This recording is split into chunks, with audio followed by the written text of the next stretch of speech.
right. What is up, everybody? Welcome back to another episode of Jupiter Brain. My name is Josh. And I'm Albert. Yes. Here at Jupiter Brain, we are on a quest to understand the universe around us. And so my question is, are we ever going to understand the universe fully? I don't think so. I mean, so I was actually listening to this thing the other day. What's his name? David Deutsch. Have you heard of him? No. Okay. David Deutsch. So he has this book called The Beginning of Infinity, right? And it's really a fascinating book, and he's a fascinating theoretical physicist, and so this guy, yes, I've seen yes, and so his thought is that essentially there is an infinite amount of things to know. So infinitism. yes, exactly. So we will never actually get close to knowing everything. Infinity is always going to... always further away than zero. Exactly.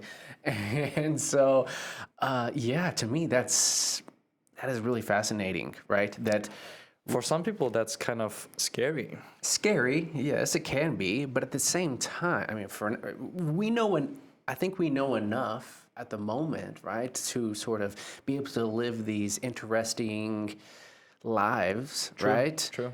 And so, and then, for us, curious people, scientists, philosophers, people just generally curious about the universe around them and finding more answers to the questions that we have, knowing that there's an infinite amount of answers. I mean, to me, it's fun.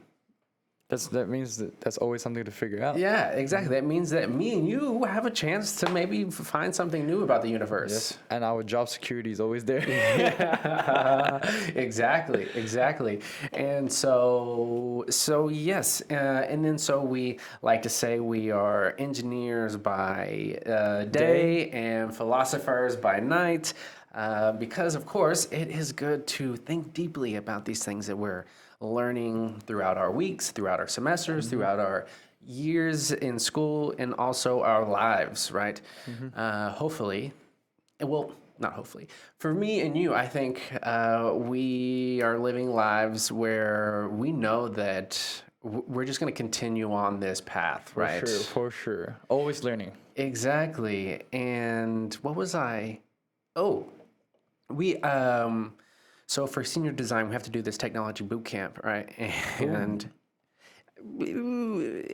it's mostly things you should have learned as a freshman. Oh, okay. But I It's think sort of like a recap, or right. You learn like about D2L and Well, yeah, exactly. So why do you need to go through that boot camp again? Exactly. My thoughts exactly, Albert. But at the same time, I think it's also reminds you that as an engineer, you need to continuously be learning new things, learning new technologies and mastering the basics. Exactly, that too.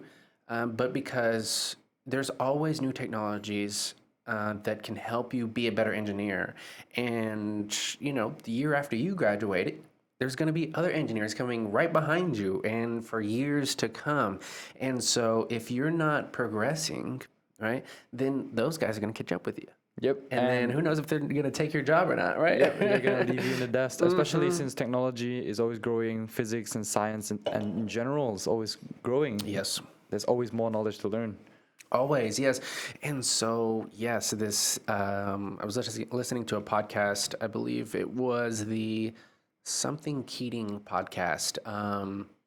His last name's Keating. He's a theoretical physicist, and he has a great podcast. Now, I don't love his podcast, I'll be honest, but he has some really interesting people on, like David Deutsch, right? And he does ask some really deep questions, and so yeah, I just think that this idea of infinity, like we take for granted all the time about infinities, right? And there were a lot of infinities that pop up all over the place in math and in physics, you have the singularities And I mean, that occur. to be fair, back in the day, since ancient times, Mm-hmm. a lot of school of thought, for example, like the Pythagoreanism or some other schools of thought, they hated the idea of infinity. They think that infinity is evil, and that and a lot of scientists, even in the modern day, Yeah. if there's solutions that blow up to infinity, they usually think that something's not right. Yeah, I mean, let's sort of put ourselves in that mind frame for a second. Right? So, why would you sort of dislike infinities, right? I mean, because at the moment, I just sort of think of them as okay, infinity. Like, I don't really have like a deep, um, I don't know, I mean, thought about them. I don't know.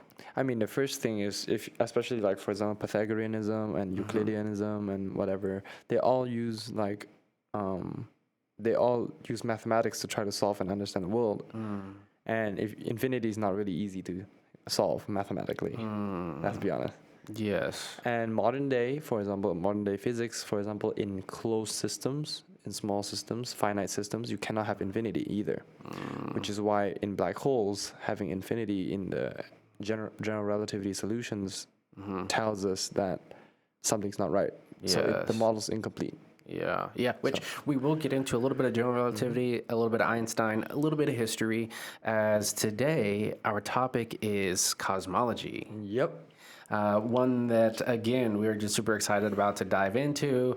So many things here. Probably going to end up being a two-parter because there's just so much to talk Who knows, about. three-parter if it gets too deep. Yes. Well, It's a rabbit hole. That's what's sort of hard about structuring this podcast. Is for one, me and you are just extremely curious, and so it's like, okay, do we call it a multiple parter? Do we just like have a separate topic or subtopic? Yeah, like do we name it like, okay, cosmology slash the history of the universe, or I feel like we can just do cosmology and then like just colon, and then we put like some of the topics we talk about. Yeah. And then if we ever have a part 2, we can just do cosmology part 2 colon. Mm-hmm. The things we cover again. Well, because I think, and I keep trying to talk about this because we're still trying to figure it out, right? And it is like, so yes. So the first time we talk about a topic, we sort of want it to be an introduction. We want to just sort of look over as much information as we can about that topic, right? About the different aspects of that topic, the different people in that topic, and then hopefully from there we find like a part of it that we're just super interested in and like willing to just go deeper on and do a second podcast on. And so my thoughts are, okay, I don't know if labeling it a part 2 would make sense, or just saying cosmology dash, history of the universe or something like that. Or cosmology dash, I guess I feel like colon would make more sense, no? Because we already have dash in our titles? Like episode 1, like... No, it's like, so what I've been doing is episode 2, colon, epistemology. Okay, yeah, if we use colon first, then we can use dash later, Okay. So we don't repeat, like dash, colon, colon. Yeah. You know what I mean? Yeah, or we could, even like theories of history of the universe, right? Because there's so many, right? Yeah. So instead Or of we could just put histories of the universe. Yeah, so instead of like labeling it cosmology and then a subtitle, then we could just do different theories of the universe, or different theories of the history. I feel like since there's subcategory of cosmology, it's easier people to navigate. So I would still feel like cosmology dash histories of the universe. And that type of thing. Yeah, true. Yep. Okay. Cool. So, one of the things that we always like to start the podcast off with, not only a good ramble, but a good A good overview recap, yeah. and recap of how our week went. So, Albert, how'd your week go? I feel like this week is pretty productive for me. Okay, hell yeah. Especially at work and in classes. I've been to summer classes, and then like what's it called? We have tests and exams. And I feel like I did decently well. Okay. Reasonably well. Yeah. But Good enough. yeah, good enough. Good enough. What were your tests in? Differential equations and mathematical physics. Okay. Pretty fun. I feel like they're pretty fun. What is your like favorite so far out of? All the subjects. Yeah, well, like, is there a specific, like, I know in differential equations, I really like solving the zero input response problems. I don't know if I've already got there. No, you haven't got there yet, yeah, but for me, so far it's mathematical physics because we're using a lot of matrices to solve systems of equations and whatnot. And also they're going to polar coordinates, and it feels like it's just an intuitive blend of what I've already learned and like how it enters to the newer, deeper stuff. Yeah. And surprisingly, I feel like mathematical physics goes really well with differential equations. So right now I can see how both worlds start to connect. Because in differential equations, sometimes they use like, for example, the Wronskian and whatnot. They also use some matrices. Yeah. Or when you learn systems of ODEs, they sort of connect. So I'm like, whoa, wow. Yeah. I like that. So you have Chancellor for Yes, mathematical physics, How yeah. how is he as a professor? It's pretty good. I like his style of teaching so far. Okay. Yeah. And who do you have for differential? Stapleton? DFEQ. Okay, I've heard he's really good. Yeah. No, he's very, very smart. Yeah. Very, very good. Interesting. It's just sometimes I don't get what he's saying, Okay. but you know I can guess. I've heard that's a thing in his class. Yeah. He seems to be fairly knowledgeable and maybe forgets that he's talking to students. I don't know. Yeah, and he will either go too fast or he'll use some jargon that we have never heard of. And we're like, Yeah. okay. Yeah, and that's like a weird thing to me. But he's a very interesting guy. And he's very understanding. If you told him like, oh, I'm sick, I would like a replacement. Yeah. Or if you told him like, oh, can you teach me this? He would sit down and teach you. Yeah, I heard. If he has time. I heard he like proved some mathematical equation or like the prime numbers. I don't know. Something to do with prime numbers. I think it was. That's what Matt was telling me. I believe. I don't know because I haven't heard, but I know he has two textbooks or something Okay. Wow. that you can find in the bookstores. Holy cow. Oh my god. Yeah. Have you ever thought about And writing it's it? like this thick. Wow. No, I'm planning to publish some books. I just don't think it's gonna be textbooks. Yeah. Maybe Textbooks is an interesting one. No, I feel like textbooks should be more intuitive because there are some textbooks that I've seen online. They are like all just words, and that's not. They don't have any life. There's no life in them. I have nothing against that, but if it'll obviously be easier if people can more intuitively learn it, the relationships between variables and whatnot, not just equations and words, Yeah, I mean, I've picked up some textbooks where you feel the guys or gals' excitement. Yeah. And while reading through it. I feel like, especially when you go to bookstores, you have those colorful, like textbooks with like a lot of pictures and examples. That's why people love astronomy. You get to see the stars. Or biology, you get to see the life. You get math, you see equations and words. Yeah. And that's sort of too much abstraction. But if you show some graphs, especially like pretty satisfying graphs relating to that topic, I feel like people understand it better. Yes, and that's what I love about, for sure. What I love about ChatGPT is that you can just ask it to like give you Python code to draw the graph. Right, that'd be cool. or you can use it as a mental gymnastics to go and try to code up the equation you're trying to figure out what the graph looks like. That'd be cool. Yeah, I think it's it's like the application of, and I'm always trying to find ways in which I can like do some hands-on stuff that's sort of different than what's asked of us in the class. Sometimes I feel like it's just like, solve this problem and, go on to the next one. It's true. Where I have to like visualize what's going on. If I can't visualize what's going on, That means you don't then- intuitively grasp it. Yeah, yeah. You don't truly understand it. You're sort of just memorizing it, you know? Yeah, and so that's sort of like my rub with how many things we have to learn in a semester, because it's like you don't really have time to really dive into these things, especially if you're, as an engineer, they right off the bat tell you need to be taking 17 to 35 hours a semester. That would be crazy. Well, but like typically it's, it starts with 17, 18 hours a semester. That's what they want you to take anyways. And with that much time plus extracurriculars, you don't have time to learn it really. From what what's going on. from what I know from all the advisors, they say that if you want to graduate within 4 years, then you have to get 17 to 18. Yeah. Yes. Which, you do you not want to graduate in 4 years, right? I do. But yeah, exactly. But I think my growth with education is that I know some people are okay with this stuff. I'm just in my own opinion. We don't learn with the problems hands-on. That's why I prefer more practical classes. Yes. I mean, if it's just theory sitting in class, watching people talk and about the slides, it bores me out. I think, because every class, especially as an engineer, right, when in any topic, right, your sort of higher level classes, they should all sort of feel like they're related in some way, right? Yep.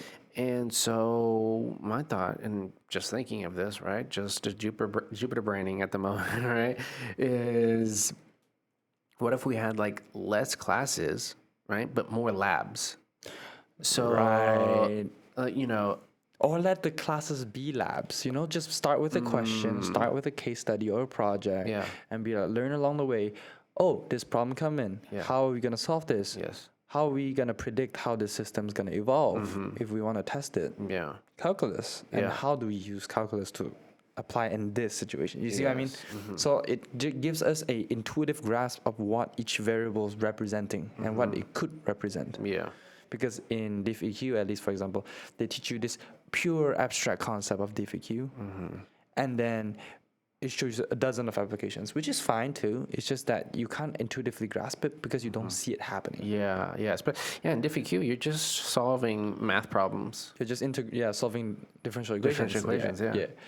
So, but yeah, so let's see here. What was there anything else in your week that stood out, or well, I mean, it hasn't happened yet, but today there will be a Malaysian event that's going to be happening, and I'm looking forward to that. There's quite a few like traditional middle school games or high school games that we would do at school. Cool, like what? So here's the best part though, or the worst part. Most of those games don't have names. We just sort of play them. It's sort of just an unspoken game. So you just start to play it, and you're like, hey, let's play the game. And then we brought out, like, for example, there's an eraser game where we have like all the same size erasers. It's just that those erasers have like logos on them. Yeah. People would use those erasers to battle each other. Okay. Like whichever you can stack on top of each other, right? Each of you get one move each at a time. Okay. And if you get the erasers stacked on top completely on another eraser, you get to keep both. So back in elementary school and middle school, people would just start collecting them, and they have like stacks of them. They'll be like, "That's my treasure, like my achievement," Yeah. That's hilarious. And the biggest, I love it. because those are collection items, right? So people either sometimes will draw on it or signature on it. Yeah. So those. And the logos will be there.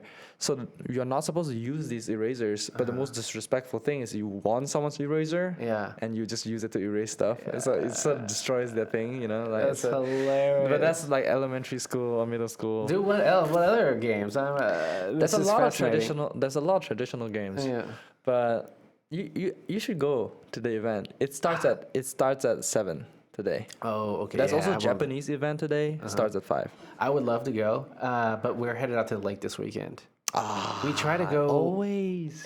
we try to go every other weekend. Because if you go to the event, they'll teach you, and you will compete. You get prizes like snacks. Dude, please take some pictures and maybe some videos Okay, and okay. like post them on the Discord. I want to see what's going on. That sounds fun. Yeah, and also like later on, we'll be going to Waffle House. A bunch of us. I've never been to Waffle House. You've never been to Waffle No. House? Okay. I've been to IHOP and I like it, but You're my gonna be friends. officially an American once you do that. Yeah, and they say Waffle House the best when it's like nighttime. So we're gonna go late at night. Yeah, because you never know if you like, you see a stabbing or something. That's not what I expected, but yeah, I mean, it's possible. It's possible. As far as what I heard about Waffle House, but yeah, the true American experience is going to Waffle House. But and also like tomorrow will be one of my friend's birthday party. Okay, cool. So we'll probably just go have a dinner and whatnot. So it's Okay. It's like a lot of things happening. I'm pretty excited. Nice. Happening soon. Yeah. Not yet. Cool. Cool. Well, let's see here. So How's yours? I'm trying to think. Oh, Tuesday we had the talk. We had our first talk that sort of started our whole lecture series, right? Right. And so that was Professor Chancellor. Professor Chancellor. Is he a doctor? Is he a doctor chancellor or is he Professor Chancellor? Do you I know? believe he has masters in engineering physics, and he's Okay. doing another master's right now. But really? he's super smart when it Wow. comes to math. Like, I wonder why he's doing a master. I mean, I'm no offense, right? He's kind of an older guy, right? but he's And- brilliant. Yeah. Yeah. He's like, he knows so much about math and so intuitively. I don't know. It's just fascinating. Yeah, I've always wanted to take a class with him, just because, I've heard he's a good professor, and he's interested in some topics that I also find interesting, right? So his talk was over Bell's theorem, Bell's inequality. Yes. Which proves that entanglement exists. Yeah. And so, but like what you were saying is entanglement doesn't mean faster than light communication There's or not possible. information. Yeah, because most people think entanglement is like, oh, those two particles are now entangled, and no matter what you do to one will affect the other. To some extent, that's true, but whenever you measure them, this whether it's up or down, left or right, it's random. It's just that due to conservation laws, if you measure one on left, the other one has to be on right, or vice versa, depending on like how you measure them. But the correlation, what they found is when you start tilting the measurement, for example, like in Stern-Gerlach experiments, or in the when you're trying to measure photon polarization, you will see that as you turn to 45 degrees, for example, maybe I'm wrong, but 45 degrees, it's only correlated half the time. And if you go 90 degrees to each other, there's no correlation at all. Yeah. So When you told me that, I was yeah. like sort of blown away because I never really heard, and I never heard it explained that way. That's why it seems like they are correlated, which is true. No matter how you measure it, it's correlated in whatever direction. How does the particle know which direction we're gonna measure? Right? There's so many degrees of freedom. Yeah. But the difference is, no matter what you measure, it's always opposites of each other. And I personally believe that it's because it arises from conservation laws. And either that, or it's global hidden variables, or both. Or the conservation is the global hidden variable. Something's preserved amongst both of them, no matter how you measure them, but it has some special connection in between. I may be wrong though, I'm not an expert in entanglement, but that's as far as I believe is that the correlation from those particles readouts is from conservation. No, I think Professor Chancellor was giving himself a hard time because he felt, I don't know really how he felt. He seemed a little, I don't know. I don't know. He used to teach that though. He was sort of hoping there were some more people there, which I feel that. It's this is just a function of the time that we take to put out when the talk is going to be, right? I feel like he should do it again. Because he did. I told him he should do it again. He said he might have more time to curate it and make it more interesting. I would love him to sort of dive a little bit deeper on some things. Same. Yeah, I agree. Because I feel like he glossed over it a bit too quickly, and it's just It just sort of feels like he's throwing out details. Yes, and it brings up a lot of. I love topics that like sort of philosophy is just all over it, right? There's just What just are the an- implications? What does yes, it mean? What's the yeah, ontology? exactly. Does entanglement exist as a connection? You know, type thing. Yeah, and it's a what it's really showing that quantum mechanics works. Is that what you could say? Yeah, uh, I mean, Because what makes quantum computers, for example, yes. so powerful, at least theoretically, is because of correlation. Yeah, and I believe it, whenever quantum mechanics first came out, people were still sort of hesitant on believing in it, right? And I think Bell's equality, if I can Inequality. sorry, You're good. if I can remember right, was sort of a way to show that quantum mechanics is fruitful, Yep. and it's sort of interesting. I feel like we should show some of these pictures along the way. I don't know how we're gonna do it, but or I'll just post some of this on Discord and spark a discussion there. But basically, Bell's inequality is more interesting than you think, especially if you watch how it's visualized and they even show Venn diagrams. They show graphs of how the correlations slightly differ from classical correlations, and you will see why it's a bit more unique than anything else. And also recently, I told Josh, which is I'm learning polar and cylindrical and spherical coordinates with Professor Chancellor, and I realized that once you start applying, instead of Cartesian coordinates, you apply polar coordinates. The graph that comes out with entanglement seems very intuitive. It's more intuitive. I'm not saying like, oh, I understand how quantum mechanics work now, but it seems more intuitive, and it's less trippy. Yeah, I don't like people saying that, because the idea is that no one understands quantum mechanics and you never will. But I'm just like, man, let's be a bit more optimistic. Yeah, exactly. That's why Let's have a little more faith in the human mind, right? That's why I'm so annoyed by a Copenhagen interpretation, because like it's sort of like shut up and calculate. Yeah. Sweeps every ontological epistemological problem under the rug. So we need to start questioning how it works. We don't just say, oh, it works. I know practically, yes. Pragmatically, sure. You can use that as an engineer. We can approximate pi to 3, the joke is. But when it comes down to theoretical and understanding, I feel like we should boldly try to understand by assuming models, creating models and test them out later on. Yes. I mean, that's how we found the standard model anyways. Higgs boson, the weak force. Yes. Yeah, so a lot of good things I think came out of that talk. And hopefully I'm going to try to get it posted this weekend. I'm going to do my best. I don't know if I will, but I'm going to try to get it posted to YouTube this weekend. And so what is the date? Today is the 26th of September, 2025. And so hopefully I get it out this weekend. We'll see. I have a lot of homework to do. But speaking of the different things that came out of that talk, I also got to finally sort of talk a little bit more in depth with Orion. I forget his last name. It's on my phone, but whatever. So Orion, he's sort of a quiet guy, but he's always there at events. Yes, he's always there. He doesn't ask questions, but he's always there to try and understand new topics. Yes, and that's what I love. And so, And is he a STEM major? Yes, he's an engineer. He's right? And I don't know if he's like double majoring, but he's also taking music classes. I don't know if that's more of like an elective or whatever. Maybe it's just interest. Yeah, well, he plays the bass. So, that's for interest for sure. Yeah. Like a hobby, maybe. For sure. Yeah. And so, we were talking, and after the talk, and I was just like, so, what are your interests? What are you into? And he's telling me about he plays the bass and he's taking these music classes. But he's also an engineer, and I was like, okay, cool.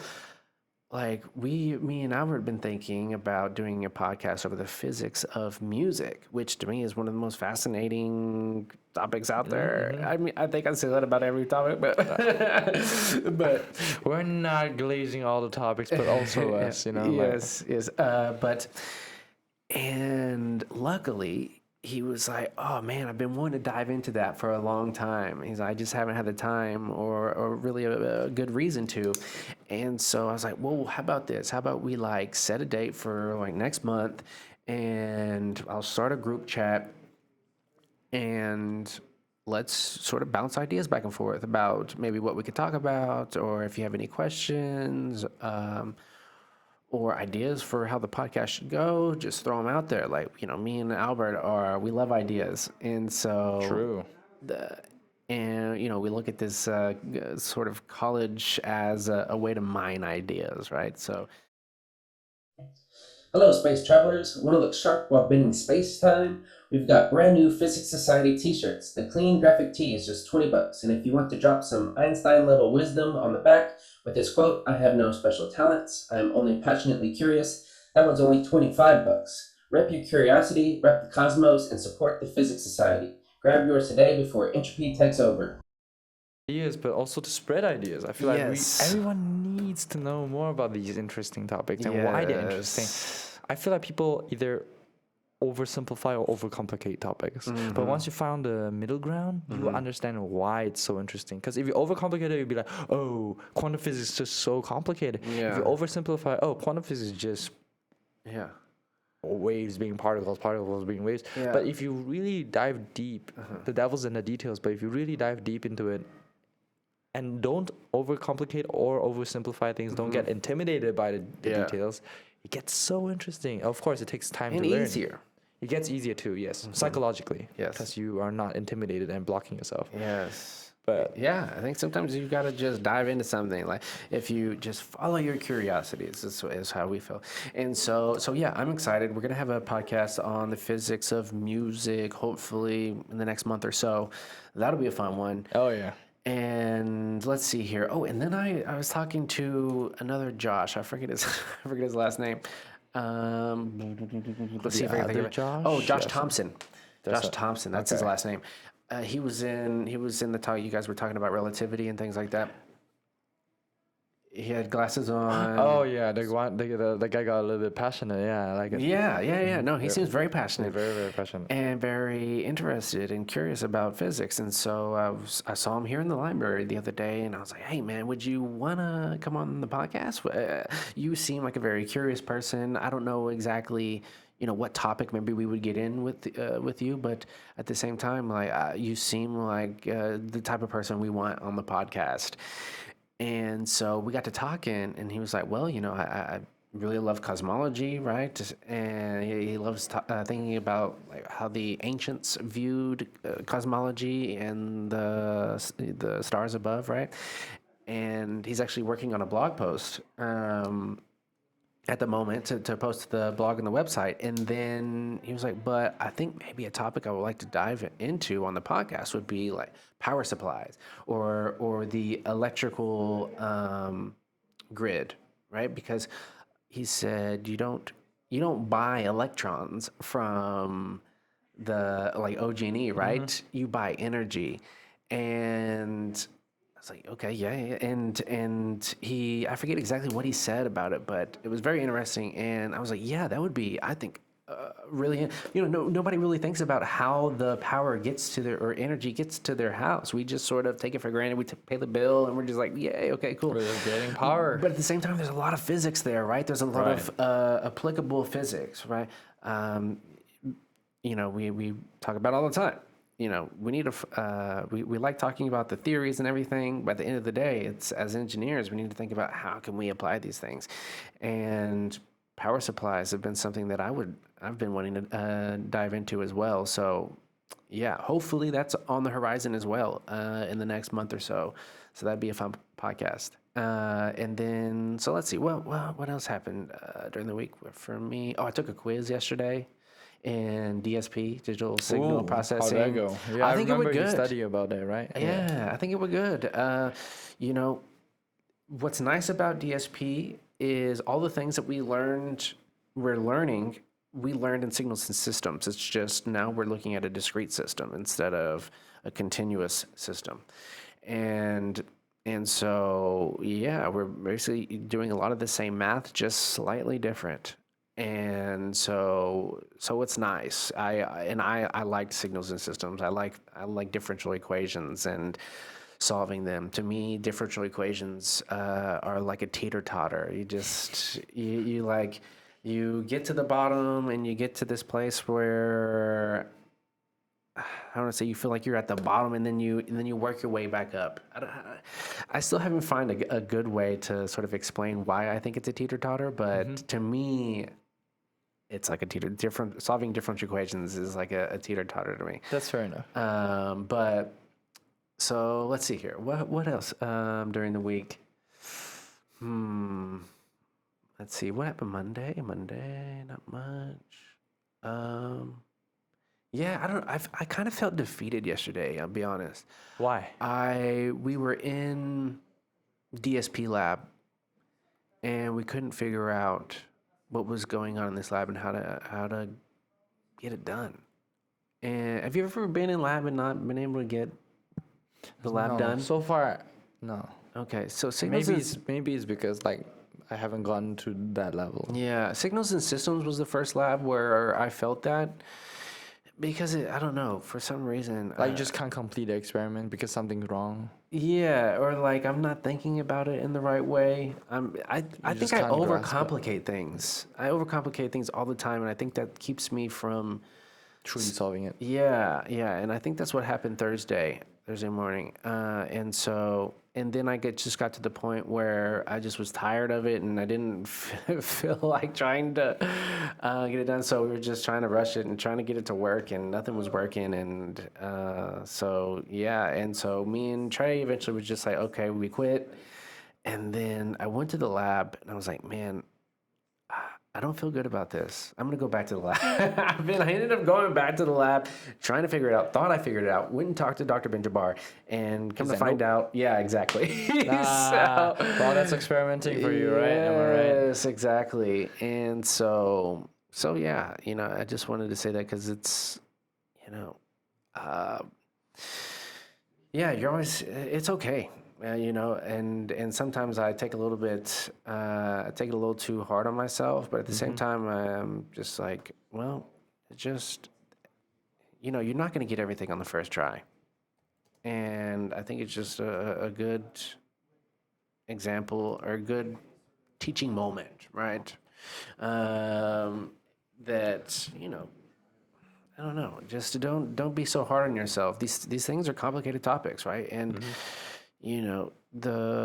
sometimes you're just not going to get it right off the bat, and don't be too hard on yourself because it happens to me. It happens to everyone, I feel like. Yeah. It eventually will, because especially if you're experimentalist or engineer doing something practical, even theoretical, something will go wrong and you will not be able to figure it out until like you get a second opinion or you just sit on it enough.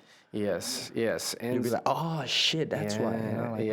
And that's sort of how I feel with my research at the moment. I'm just like banging my head against the wall, and I don't have enough time to really, put the time into it like I want to, right? I sort of get an hour here, get an hour there, and I just want to be able to sit down and focus. And, in a way, I'm kind of mad at myself this semester because I took one too many classes. And so if I wouldn't have, put the pressure on myself to take that extra class, I think I'd be feeling fine right now and a little bit better about my research and how things are going. But, you live and you learn, right? That's true. You live and you learn. Yeah, I think I finally found like my limit, right? 15 hours research and running a club, like maybe 12 hours research and running a club. Like I think that's enough. So I agree. So yeah, but anyways, I think we should. Is there anything else? I feel like I'm missing. Oh, yes. So after this at 1:00, right? So we're gonna end this. We came a little early today. We're gonna probably have to end up A little bit earlier. Yeah, ending this a little bit earlier. I think we're still going to get 2.5 hours in. We may, I'm pretty sure. We might, yeah. But because at 1:30 we have a meeting with UCOSA. Well, I guess it's sort of like a, what do you call it? Like a board meeting. There's like a, oh, what would you call that? It's like a session, right? Where I guess all the people who applied for sponsorship money now have to go and present their case as to why you guys want the money. And so that's what we're going to do at 1:30. We're going to go, I'm going to keep it a secret on what we're trying to get money for, because I don't want to spoil it. I don't want to jinx it, and I don't want to get anybody's hopes up. So, and we're still learning how the processes go. Yeah, exactly. So good luck to us at 1:30. I got here a little early so I could print off some handouts, and because they were like, you can't do slides, but you can have some handouts. So I was like, okay, we better make sure to have handouts so we look like we're prepared. I agree. Somewhat, right? Somewhat. We tried. Yes. But anyways, so what you got this timer over here for? Oh, it's for pacing. Remember okay.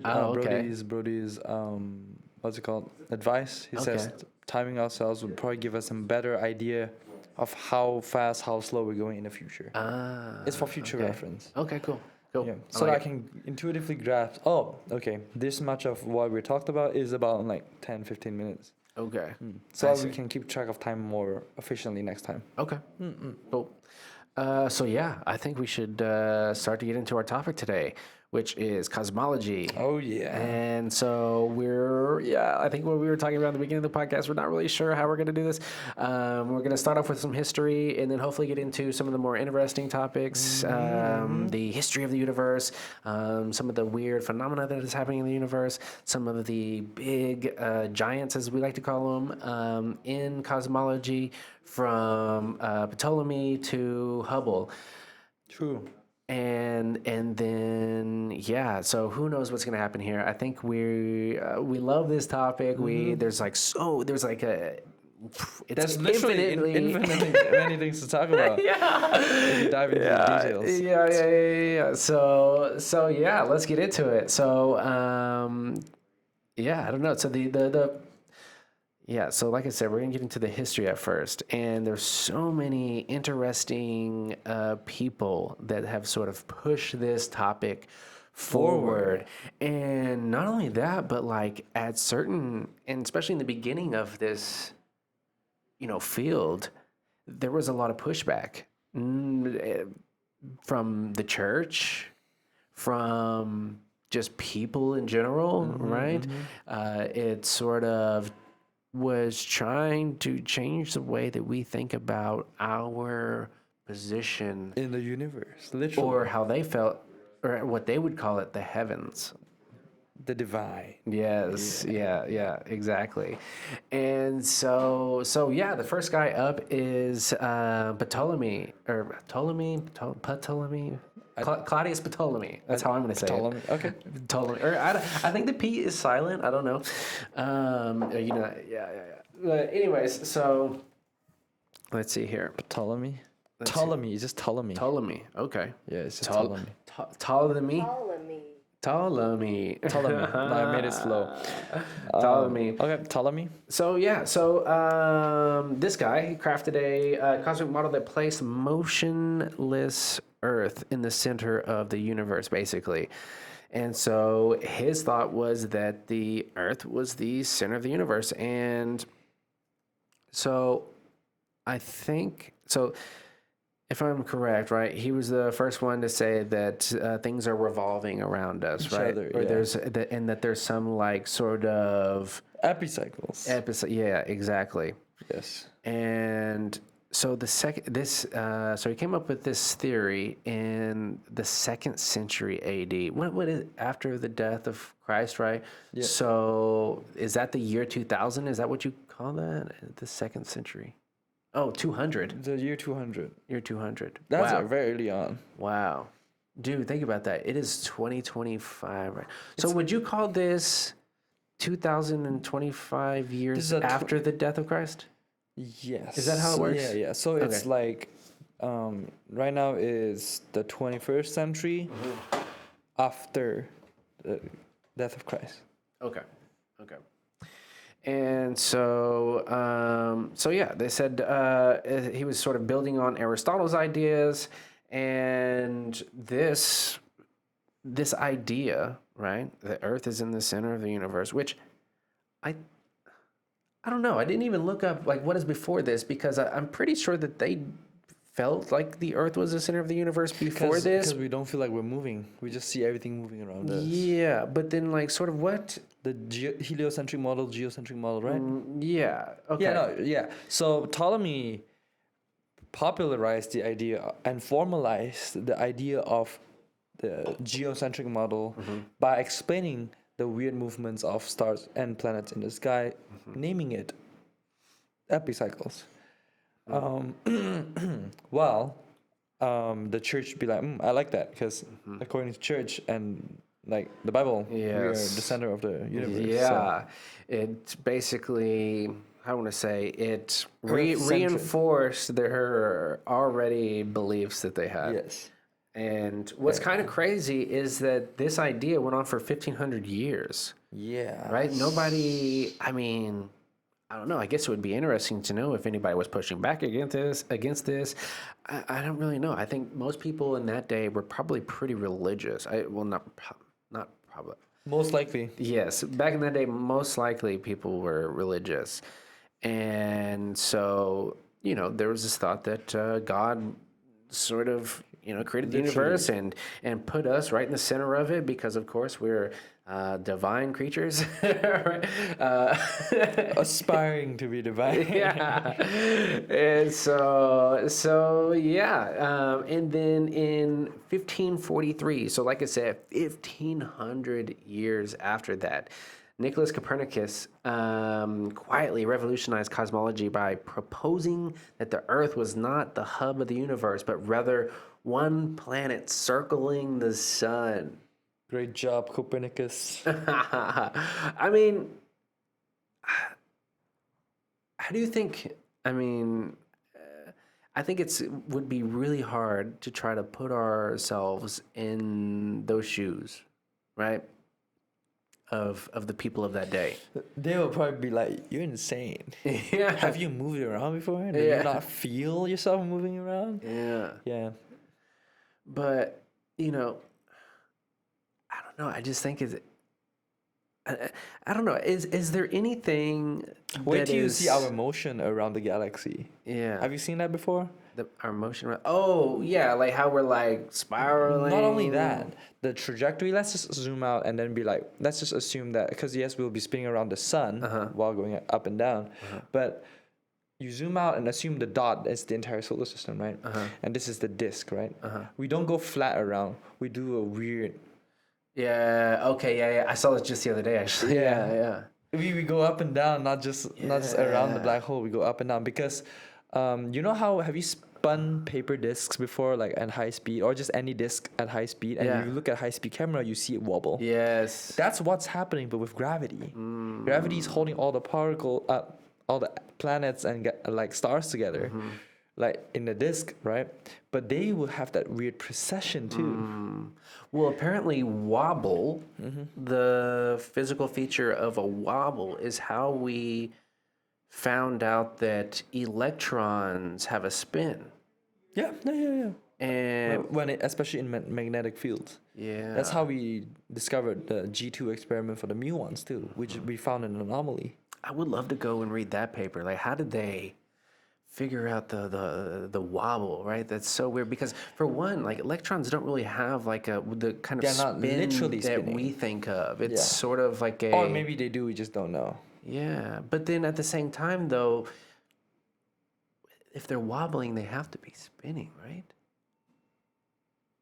That goes back down to quantum realism. Are you a quantum Yeah. realist? If you Yeah. think everything in the quantum realm, all the numbers are describing literally what they are, Yeah. then yes, they're spinning. But here's the thing though, because as far as we know a upper bound to the size of electrons, because that's as far as we can probe. It's so tiny that if electrons were to be spinning, to generate their magnetic moment to create that wobble, it'll be spinning thousands of times faster than light. What? Because you need to generate a magnetic moment. Because right now, electron is like a dipole, a tiny dipole magnet, because of its way it's spinning. But that's how it interacts with all the magnetic fields. And because of how small they are, generating a magnetic field would require a faster spin because angular momentum, you know what I mean? Yeah. So as it goes small enough, the spin has to be so much to create such a magnetic field. It'll be spinning faster than light. Wow. And of course, some classical physics, they think that electrons are just points. If that were the case, it would be spinning infinitely fast because it's 0 dimensions. Yeah. That's sort of a weird quirk to get around it, right? Yes, that's why there are models. They call it like there's a German word for it. Wait, what's it called? Model for electron structure. So it's like it starts Z something. Not Bohr model, but. Yeah, you might have to put in like the Z, what you're trying to think of. Oh, what the hell? What are you using for Opera GX? Oprah? Yeah. Like actually Oprah, is it Oprah's shit? Opera GX. It's called Opera GX. Like this is the logo. What? Dude, I gotta get that. That is so sick how you're opening tabs up like that. Yeah. What? Z model or what? Model of electron substructure. Oprah, what the hell? I've never seen this. Oprah GX. Is it like actually? Oh, opera? No. Yeah. Opera GX. Oh, opera. Okay. My bad. I thought you were saying like actually Oprah, like the lady opera. Yeah. I think it's just we have different pronunciations of opera. Yeah. Or Oprah. To make your browser yours with deeper personalization and an expanded modding universe. Wow, that's dope. I gotta download that. So in 1970s and 1980s, they theorized that there are preons, and then there's also another one. What is it called? Not Zettelkasten. Preons having structure. What's the theory where electrons having structure starts with a Z? Okay. I just love the way that's. Yeah, I don't know how the fuck. My bad. I don't know. Zitterbergung. Trembling motion. German for trembling motion. Okay, cool. Yes. So, yeah, I've always heard that like, the German language is really good for math for some reason. I guess it's because they just sort of describe what they are. I don't know. Is it because they just make up words? Structure is not a rigid part of. Okay, so what's the point of? Yeah, so basically, it theorizes that due to its observation, like its helical and circular motion of the charge, and how its spin and magnetic moment smears out the position of the electron, they think that the structure of the electron is not rigid. It's not. Well, basically, they're trying to say there are internal motion embedded within the electron. So they're trying to say it's literally spinning. So, internal motion. So are we talking about like the electron itself? Okay. Maybe I'm misunderstanding. Are they saying that there's something inside of it? Well, if it has its own internal motion, it has to be made of something. Yeah, like some kind of electro quarks. So the preon model says that leptons are made of something smaller. Okay. But the preon model has been disproved because of its prediction of the size limits. So one of the things that so for the longest time, and I don't even know, when did we figure out that the Earth was not flat? Was that Ptolemy that his geocentric universe depicted the sun? Oh Good yeah, question. concentric crystalline spheres orbiting Earth in complex loops called epicycles. So, because I was reading this book, trying to get prepared for this podcast. Aristotle. Okay, it was Aristotle that said it was a sphere, or No, Pythagoras, Aristotle, using observations with the Earth's shadow on the moon during a lunar eclipse, and changing star positions to determine that Earth was a sphere. By the Okay. time of Christopher Columbus, the Earth roundness was common knowledge. Well, apparently not for everyone, but the Earth's roundness was. yeah. Huh. Oh, that's the best part, right? Eratosthenes. Eratosthenes.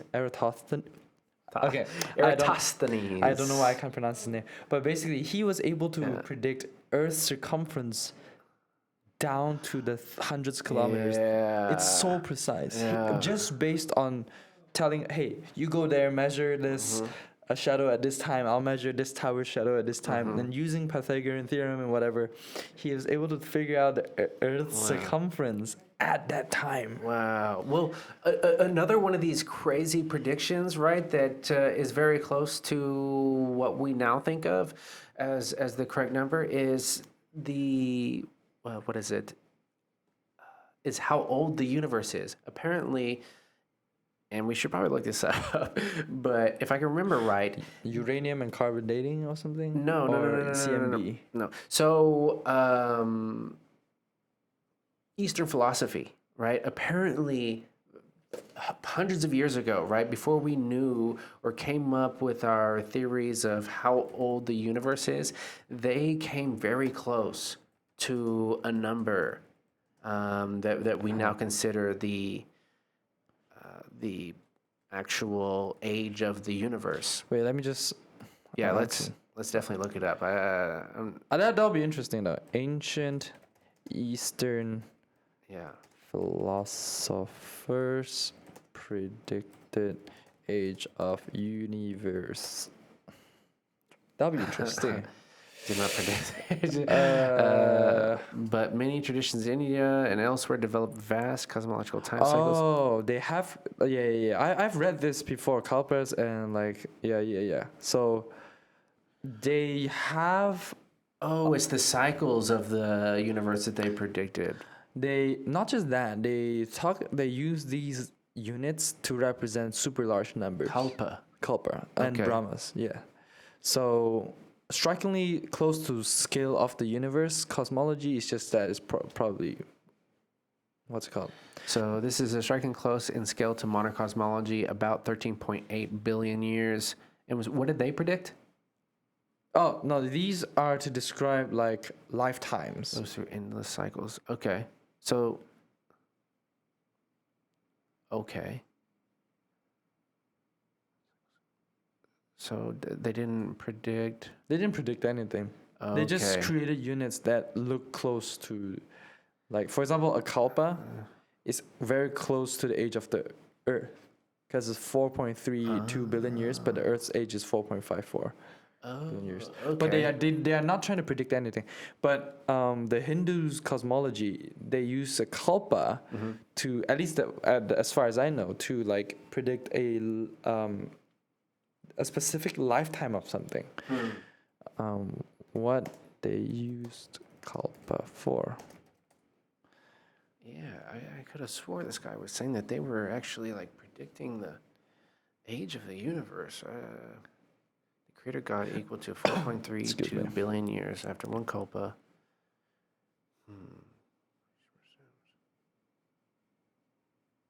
Interesting.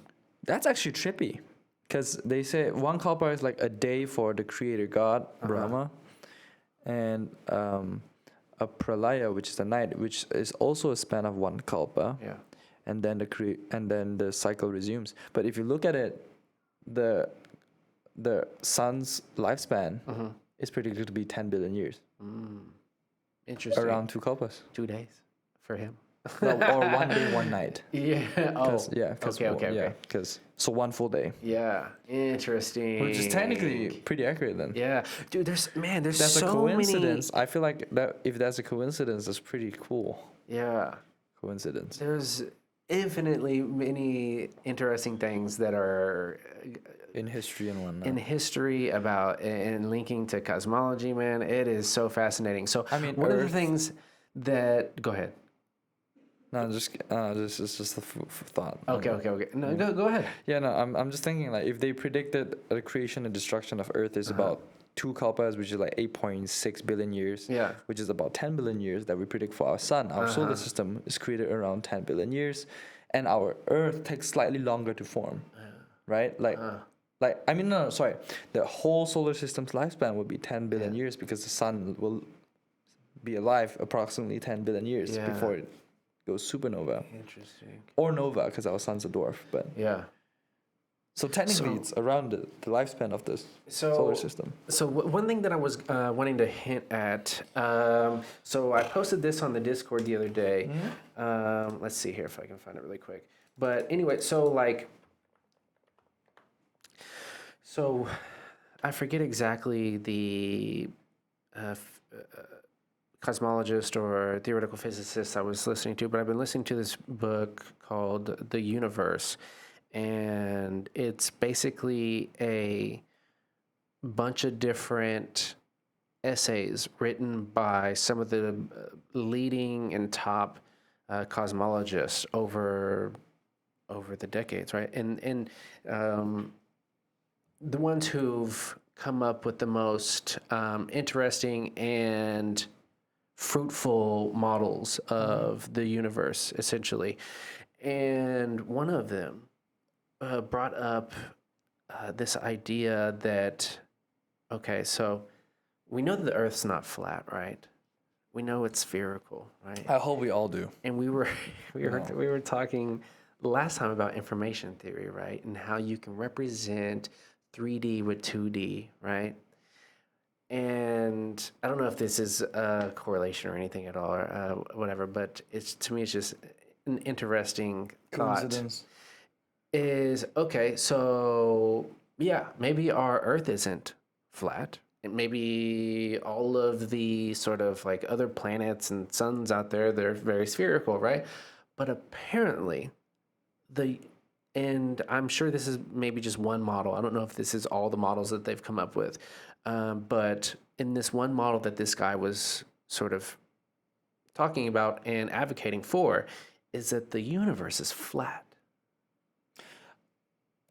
Okay, I think I know what you're talking about. They're talking about the universe's geometry. When they say it's flat, they use something called manifold geometry. So it's three. For example, have you heard of the idea that the universe could be a donut? Yeah. So when they say it's a donut, they don't literally mean it's a donut. It's called a 3 torus. Yeah. It's a torus in 3 different dimensions. So, but when they talk about flat, it means the universe's spatial geometry is flat. And remember how I told you spatial geometry shows us how if the universe is infinite or not? Yeah. If it's an open universe, it's infinite. If it's a closed universe, it's not. So that's the curvature of the universe. If the universe is flat, it has 0 or close to 0 curvature. It's basically infinite. It's an open universe. Yeah. And if it's negative curvature, it's even more infinite because it's a hyperbolic universe. Yeah. If it's a closed universe, it's a spherical geometry. Yes. Parallel lines will meet. Everything will. Yes. Yeah, it's a bound universe. So to me, a sort of thought-provoking question, right, is so, like I was saying, on a globe, lines of longitude look parallel at the equator, but they eventually meet at the poles, right? In space, though, we don't see parallel things meet up like that. Do parallel lines ever intersect in the universe? And if not, what does that say about how space is shaped? Yeah, that's why I told you last time. That's how Yeah. we know the universe is practically infinite, because we use sky surveys to measure light rays to see if there are 2 parallel light rays ever meeting. You know what I mean? Yeah. Based on the curvature of this overall space. And they found the average curvature throughout space. Yeah. Of course, taking into consideration it's one perspective and multiple Yeah. telescopes and whatnot, blah, blah, blah. It's practically zero. Yeah, but it's just like and I'm not saying that, like, for instance, people saying that the earth is flat, and maybe the idea that the universe is flat is not necessarily saying that it's okay to say that the earth is flat. Oh, yeah, they're very different things. Yeah, but like, how though? Like, if the universe is flat, how do we have 3D? Again, when we say flat, it just Yeah. means it's flat in all three dimensions. Yeah. Parallel lines will stay parallel in all three directions. That's what we mean. Yeah. We're not saying it's 2D. Yeah. It's still 3D, flat in 3D. Really cool. Yeah. So it's crazy, so when- right? okay, though? okay, I mean, for- it just for example, feels. It feels almost. This is where higher dimensional, Yeah. like manifold geometry comes in. So whenever you imagine the universe, if you have two light rays just going out, right, and if the geodesic meets in eventually, that means in all three directions, the universe is spherical. That's all that it meant. It's not saying that the universe is a 2D paper sheet. It's well, at least in string theory, they talk about membranes and whatnot, but we don't talk about that. Yeah. But that's We- higher we dimension. may talk about it We later. might talk about it in the future. But they are talking about high dimensional stuff. They also Yes. talk about manifolds and whatnot. But so here's what's interesting though, because our universe is infinite if we base it on zero topology. Like there's no topology of the universe. It's just purely geometric. But if you look into the topology of the universe, right, we don't know how to measure it yet. There is a proposal of how to measure the topology of the universe. And if you don't know what topology is, the study of holes. That's an oversimplification of it. But basically, if the universe has a topology, right, so it could still be measured to be flat, yet it is bounded, which means it has a limit in its size. Which is the donut universe model. Because a donut universe, if you measure its curvature, right, the overall curvature is zero despite. That's so weird. Yeah, welcome to topology. so the special, and here's the best part: if the universe is a donut, it's a donut in all three directions. What it means is, just like a donut, no matter where you go, you end up at where you are. Yeah. And if you do some fancy mathematical calculations, the overall curvature is still zero, Yeah. despite it being curved. I'm just gonna be honest, dude. I'm so happy that I have you in my life. Why? Because I just think that you're, I don't know, it's just fun, and you're just good at explaining things, and I I would appreciate have it. never been able to explain it like that. But I think for the listener, I think it's easily you make it accessible, right? I appreciate that. Yeah, and I don't know. I just my week is just I just am sort of getting through to get to Fridays. Yeah, same. I'm very excited for Fridays because we get to talk about all this like interesting stuff. Yeah. But and so also another thing that this guy was talking about, sort of these weird. I don't know, weird ways to think of our universe, right? And so there's another, thought we just talked about, right? That that they used to think that the Earth was, basically we were the center of the universe, right? And that we were special, right? Because of course we're humans, and God made us, right? And but what we've found is that no, we aren't really special in that way, right? Yep. We actually live in an infinite universe with like infinite different possibilities, and this sort of just, from what it seems like, is just a thanks to probabilities, this thing happened here, right?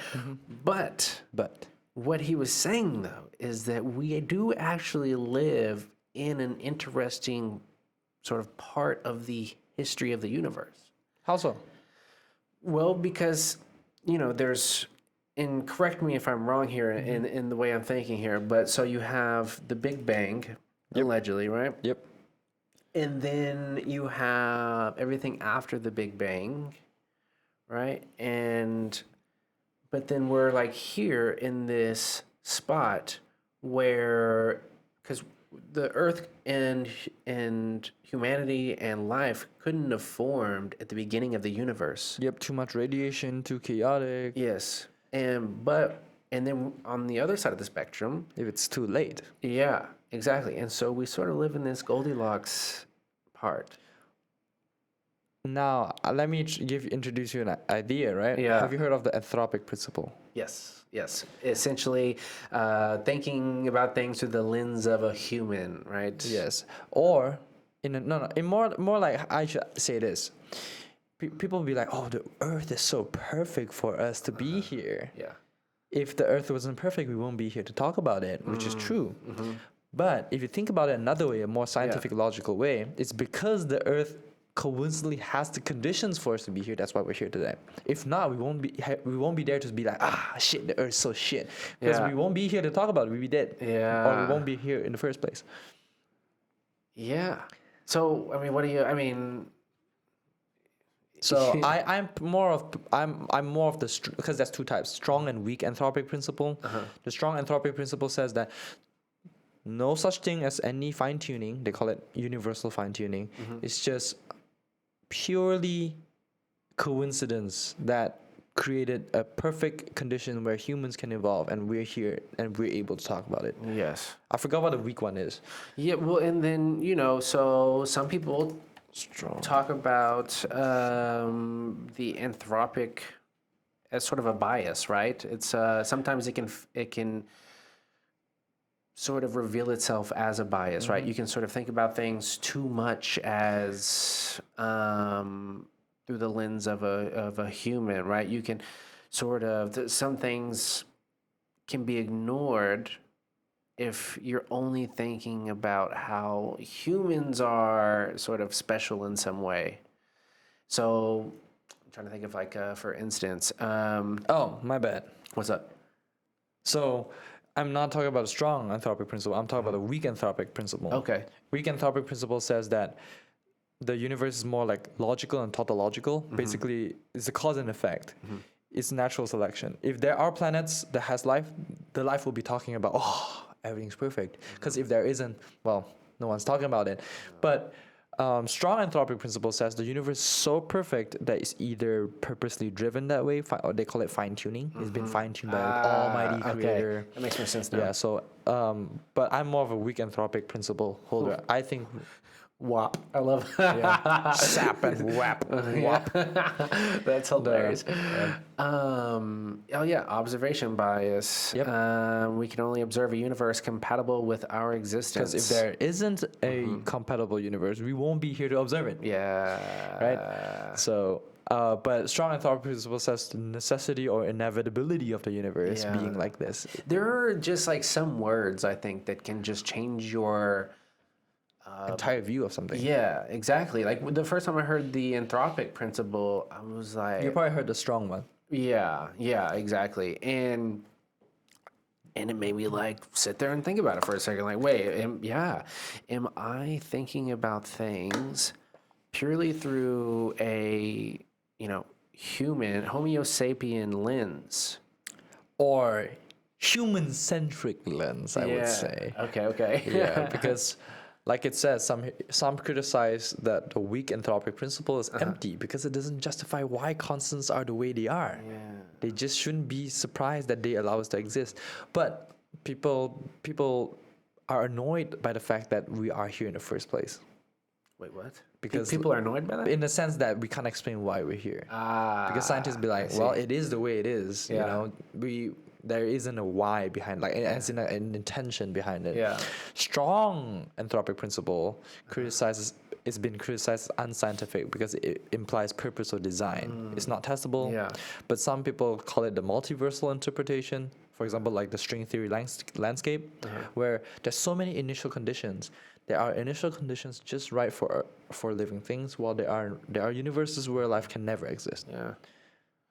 Interesting. Yeah, and I think, this is a sort of issue that arises in speaking about consciousness, right? Some people believe that, oh, well, only humans have consciousness, right? Because we're the only one, because we can't understand or hear what dogs and whatever has to say about the topic, right?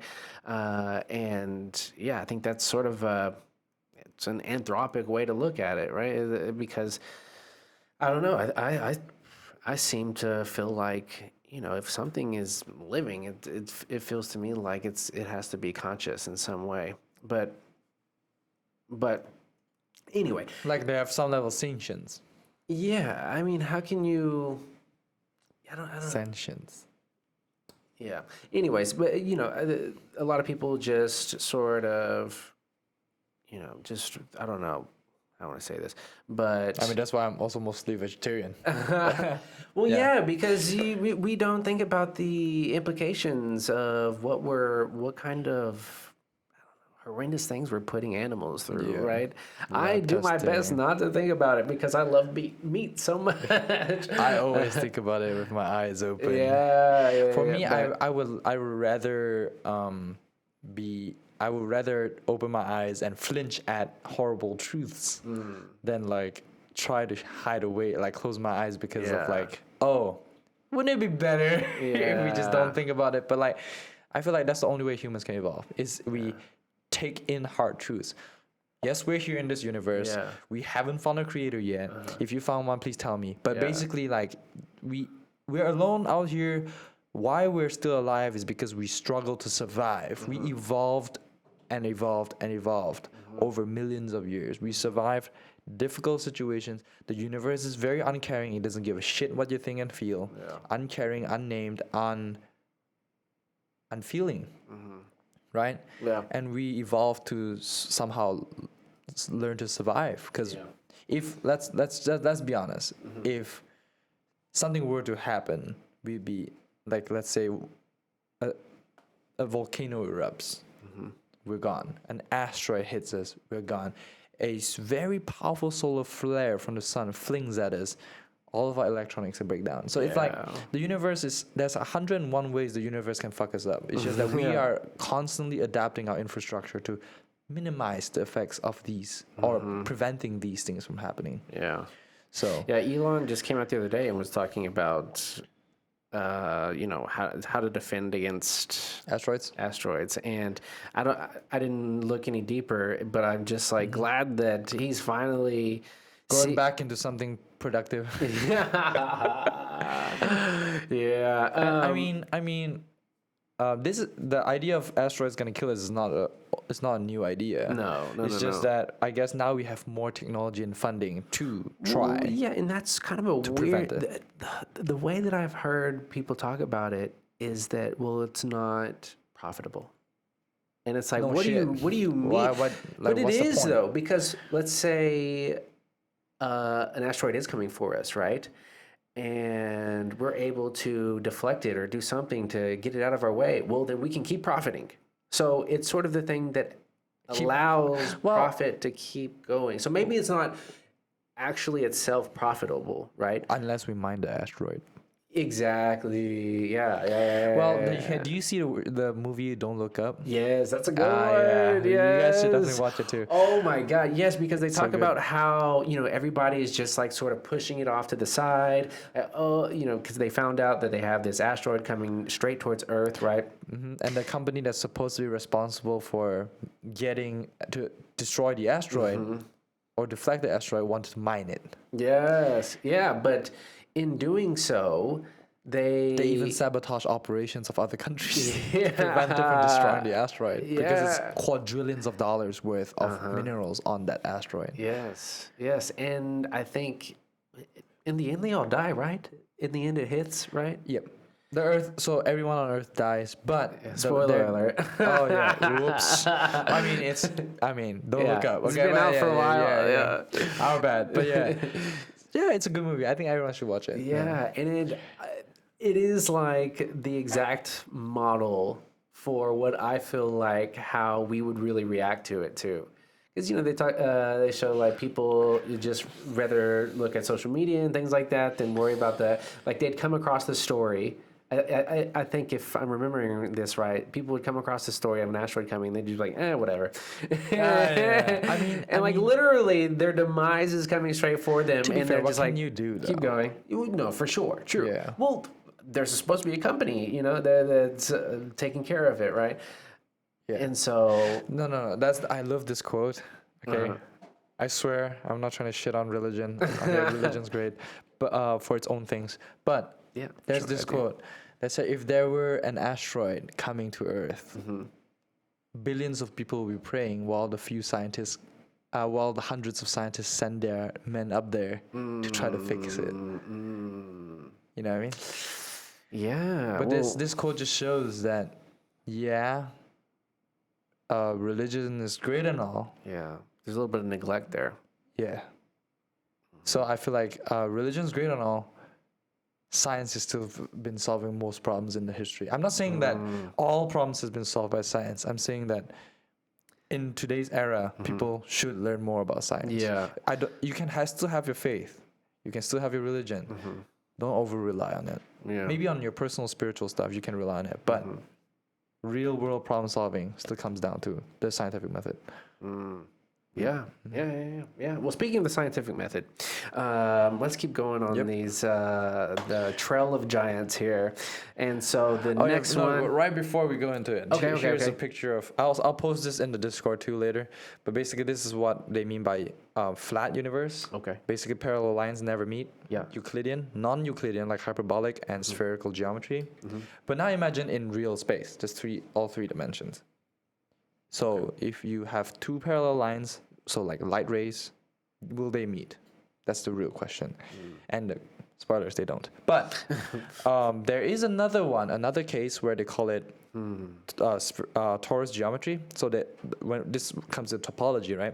If you measure over here, like the inner side, it's a saddle. So it has negative curvature, but on the outside, it has positive curvature. So the global curvature is 0. But local curvature there is. But that means overall it's 0, and wherever you go, you end up where you started. And Yeah, in that case, they call it a 3 torus. would light rays? The light rays will not meet in the sense that they will converge, but if you shoot a light ray, it will come back around to where it started. Yeah. Okay. So I guess if you shoot both ways, it will eventually meet. So that's why this is called 3-dimensional torus or 3 torus. Interesting. So if they say the universe is a sphere, they mean the universe is a 3-sphere. It's spherical in all 3 directions. That's what it means. Which is kind of trippy. Yeah. But it's like the technical term for it. Interesting. And it was back, man. Yeah, I think a podcast on geometry would be interesting. It'd be a hard one. Topology too. Topology, I feel like they go hand in hand. It may be a hard one because I think probably it's best to have some type of visuals, right? Yep. And so I'm just trying to think, because a hyperbolic universe is where all parallel lines diverge. So could it be that we live in a hyperbolic universe? Because the universe seems to be expanding. Because in a hyperbolic universe, almost everything inevitably diverges. Almost everything. Because all lines eventually like. Also, here's a trippy thing about non-Euclidean geometry is you can have a pentagon with internal angles on each vertex, right? To be 90 degrees. So a square in hyperbolic space would be less than 90 degrees, or more than. I kind of weird. Yeah. I was just watching a video the other day about geometry that was blowing my mind. Yeah, because Euclid set out to really like explain truth through geometry. Yeah. And So this guy was going through the different Euclid rules or theorems, Yep. and there was one that he was sort of poking holes in, and yeah, I don't know. Yeah, geometry is just it feels strange. It just feels like I don't know. It's one of those topics that I've tried to get into. It's just it feels just so abstract. I mean, yeah, you can feel it, right? You can write, you can draw the lines, and you can, but then you start to think about it, like, oh, wait, how did I get what? Yeah, like here's the best part, right? You know how a triangle, if you sum up all the internal angles, is 180. If you go to a spherical geometry or elliptical geometry, if you sum up the corners, they are not 180. Yeah, They're more. yeah, And in an elliptical, in a hyperbolic space, the internal angles of the triangle sum up to less than 180. weird. Yeah, it's one of those things where it's like, they always say like seeing is believing, right? But sometimes you'll see some things you're like, Yeah, what the fuck? But it makes it even more trippy, like yeah, yeah. ununderstand. Yeah, Like you see, it makes sense though, yeah, interesting. because it's Yeah, this manifold geometry interesting. or non-Euclidean geometry. So, Anyway, yeah. Anyways, let's get back to get back to the topic. this. Okay, so we were talking about Copernicus and the Copernican revolution forever shifted our perspective, transforming cosmology into a scientific pursuit rather than exercise in pure philosophy, right? So Yep. we're finally getting the tools to be able to explain the heavens or the universe around us, right? Yep. And then we get even more tools, right? We don't just have the mathematical tools. Galileo introduced the telescope. And one of the things, and this is in the early 1600s, and when Galileo first pointed his telescope to the sky, and where is it that? He discovered Jupiter's moons. Yeah, exactly. But where is the thing?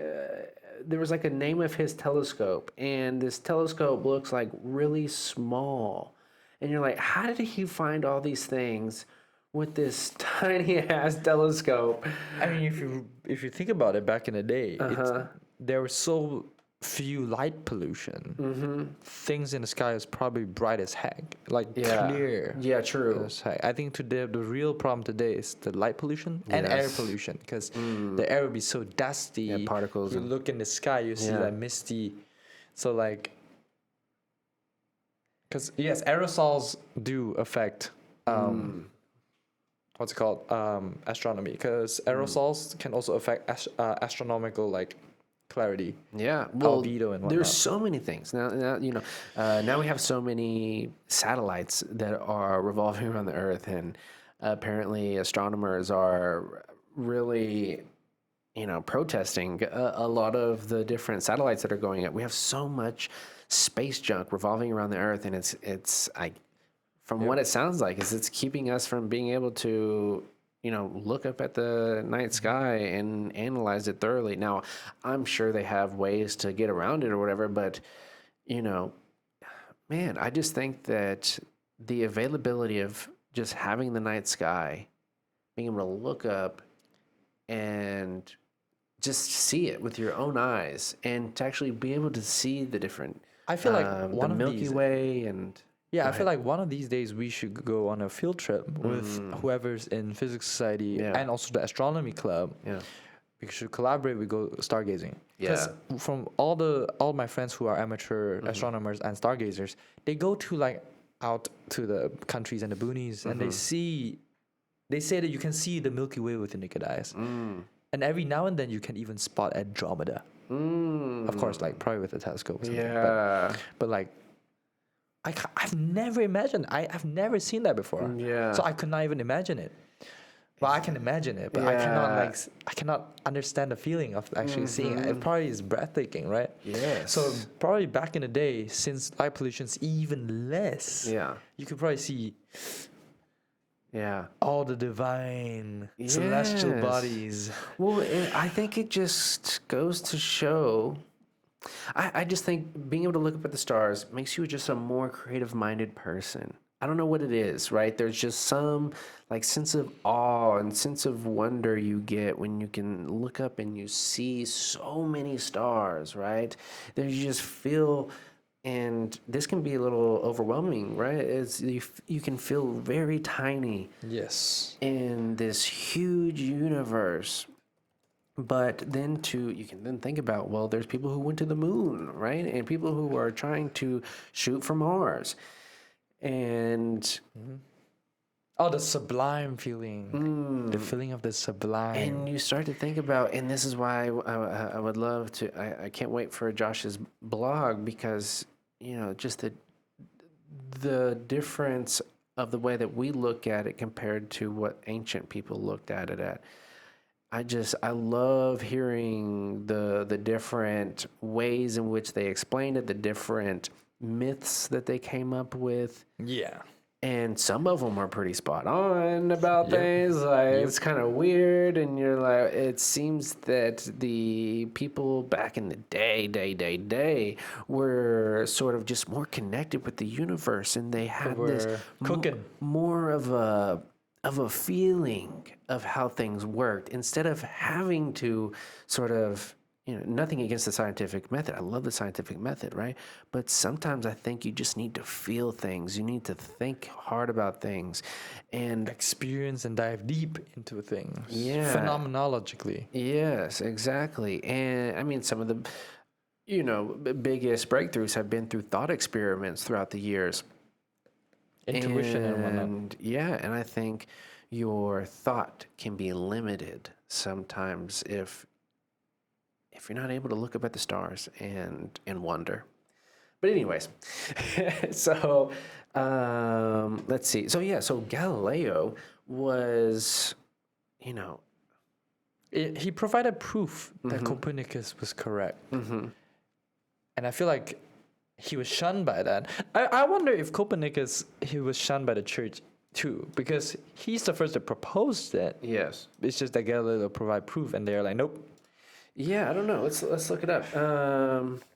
I would imagine he gets shunned bad back in the day. What was he? The great not Roman, the great. And so, Catholic Church this back in sort the of day. gets into like, so for instance, Galileo, right? He's sort of the first one to come around and say, no, like, we for sure are not in the center of the universe, and there are these, and we may live in this giant universe, this almost infinite universe. I'm not really. Was he the one that, or maybe it was? It wasn't until Kepler where they started thinking that the universe could be infinite. But I'm pretty sure back in the day people already think it's infinite. It's just that because like Copernicus already showed us that he looks at we're not special. Yeah. We're still just one orbiting around the sun. Yeah. And then people theorize that other stars might be other suns. And then Galileo's like, you're spot on, showing the evidence, Yeah. and, like Jupiter and whatnot. yeah, And then Kepler is more like he used his mathematics to predict the planetary laws, which is more consistent than epicycles, and sort of establishing a even stronger proof for heliocentric model. so this is just what Grok says is his ideas were controversial, but his ideas were treated more as a mathematical hypothesis than a direct challenge to doctrine initially. And so, as his ideas disrupted the church's geocentric worldview, leading to the eventual ban of his book until 1835. So he himself wasn't, I believe Galileo was like, what was it? It was house arrest that he got, right, for the rest of his life after he came out with his Proofs. from the telescope, right? His observational truths about how the universe around us works. And so he was really, and probably not the first one, right? but he was one, probably of many, That formalized it. yeah, That solidified it. that got prosecuted for his ideas, right, and for his scientific observations. And so, yeah, unfortunately, Galileo didn't have a First Amendment. He didn't have the freedom of speech. And, I asked a bunch of people, what do you guys think of a podcast about the First Amendment? And people's first knee reaction was that it was controversial. And to me, I don't think it's controversial that Isn't that the First Amendment, the fact that we should have the freedom of speech, right? Freedom of press, assembly, and the right to petition the government, right? Yeah. And freedom of religion as well is in there. And so I don't think this should be controversial. I feel like it should be. I feel like it's supposed to be common sense It's to have. it's the one of the first alienable. What is it? What did they say? Alienable rights of humans granted by God, or I believe that's how like the Crazy. Congress or because what was it? This is in the amendments, right? So what I forget exactly what did they say? Yeah, these are rights, basically not given by God, but they're rights that every human should have, right? And the first one is freedom of speech. And if Galileo had that, right, maybe who knows? Like, We would have discovered more. I mean, his what does it say? I think it talks about how long it took for people to really. So it wasn't until the 17th century, I believe. So basically, another 1,000 years until people actually took this seriously. And it seemed like, in part because of the church, did a lot to try to stamp this idea out. I mean, Seneca and Socrates, right? Back in the day, because they're so open and they're so like actively advocating for their own philosophies, right, and spreading their truths. Both Socrates and Seneca were executed for corrupting the youth and standing against the empire. So, not empire. Well, they were in empires back then, right? Yeah. Yeah. So, It's man, just crazy. I just think that the First Amendment, it's necessary, and whatever your views are, politically or whatever, at the end of the day, we should all have the freedom of speech and the freedom to really put our ideas out there, right? You don't really know that your ideas even sound good until you speak them out loud and you say them to other people And discuss with them. and discuss, exactly, right? I mean, I think that's just our duty as humans, is to voice our opinions so that we can get feedback. And as social creatures, I feel like intelligence is a collective thing. If you, I don't, I've like the Hollywood loves to like popularize the idea of a lone genius, like Rick and Morty. Rick is alone and he's genius. Most historical discoveries are by scientists that are in the scientific community, actively learning and debating with each other. Yeah. Even from ancient times, philosophy, the foundations of scientific method, the Socratic method, is about inquiry, talking to each other, questioning and debating, and proving each other wrong.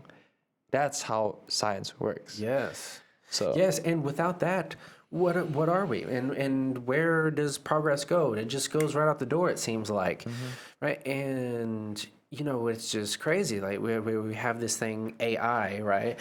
And it's sort of taking off like a rocket, right? And so we have progress in that sense, but then we have this other thing where people are fighting about what you're able to say, and it's like it feels like a move backwards, right? And it's like it's so weird that in America we have these two like controversy, these two separate things that are happening. to be fair, most of the world, the reason why they don't talk about it is because they can't talk about it. Yes. Yeah. I feel like it looks like we're backtracking. Well, and then that's the special thing about America, right? Is that we have that, and that's why a lot of things get done here in America, and that's why people look to America to, to as sort of a guiding light. Yes, the land of dreams, where dreams come true. Like the land of the free. Yes. I mean, if we didn't have the First Amendment, would we have even started this podcast? Nope, we probably got arrested before we even started it. Yeah, exactly. Would a podcast even exist, right? There's so many things that are happening out in the world right now that, well, and especially here in America, all over, that people are getting in trouble for their thoughts, their jokes, their just view on life, when really we can't fault people for their views on life, right? I sort of look at things as your nature and nurture, right? You are the outcome of all the things you've been through in your life. Psychological determinism. Yes, yeah.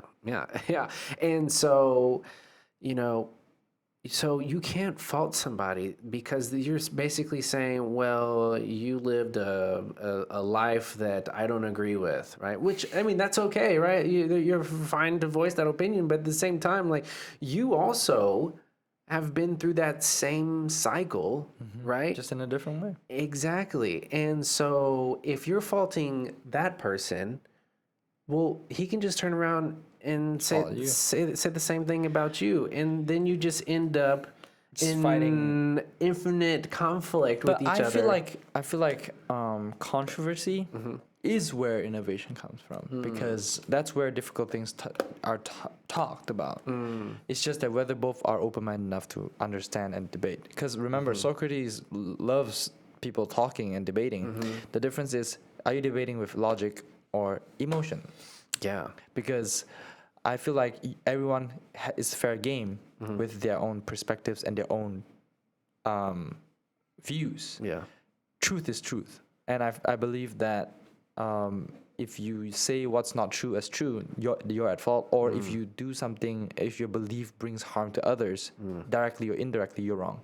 What do you feel about a debate, though? Because to me, debate sort of feels like you have two different people with two different views on a topic. I feel like that's the modern idea of a debate, the formal parliamentary debate, where two teams think that they're right, right? And they're just trying to prove that they're right. But that's not how debate and inquiry works. It's two people curious about, hey, I want your opinion on my idea. Is it true? What are your thoughts? That is how it's supposed to be, not be like, I'm right, I'm here to prove you wrong. That's the wrong mentality. It's supposed to be both of us have good ideas. We both may be wrong. Let's talk about it. And then people watch the debate. You guys give your inputs later. That's how debate's supposed to be. I like that. Yeah. I feel like inquiry and debate and argument gets such a negative connotation because of how it's used in the modern day. Yes. Its structure and intention is wrong. That's why I sort of agree to Immanuel Kant in the sense that not just the consequences, but the intentions matter, because the intentions will change the consequences. If your intentions are wrong, your outcome will be wrong. Yes. Wow. Yeah. That is profound.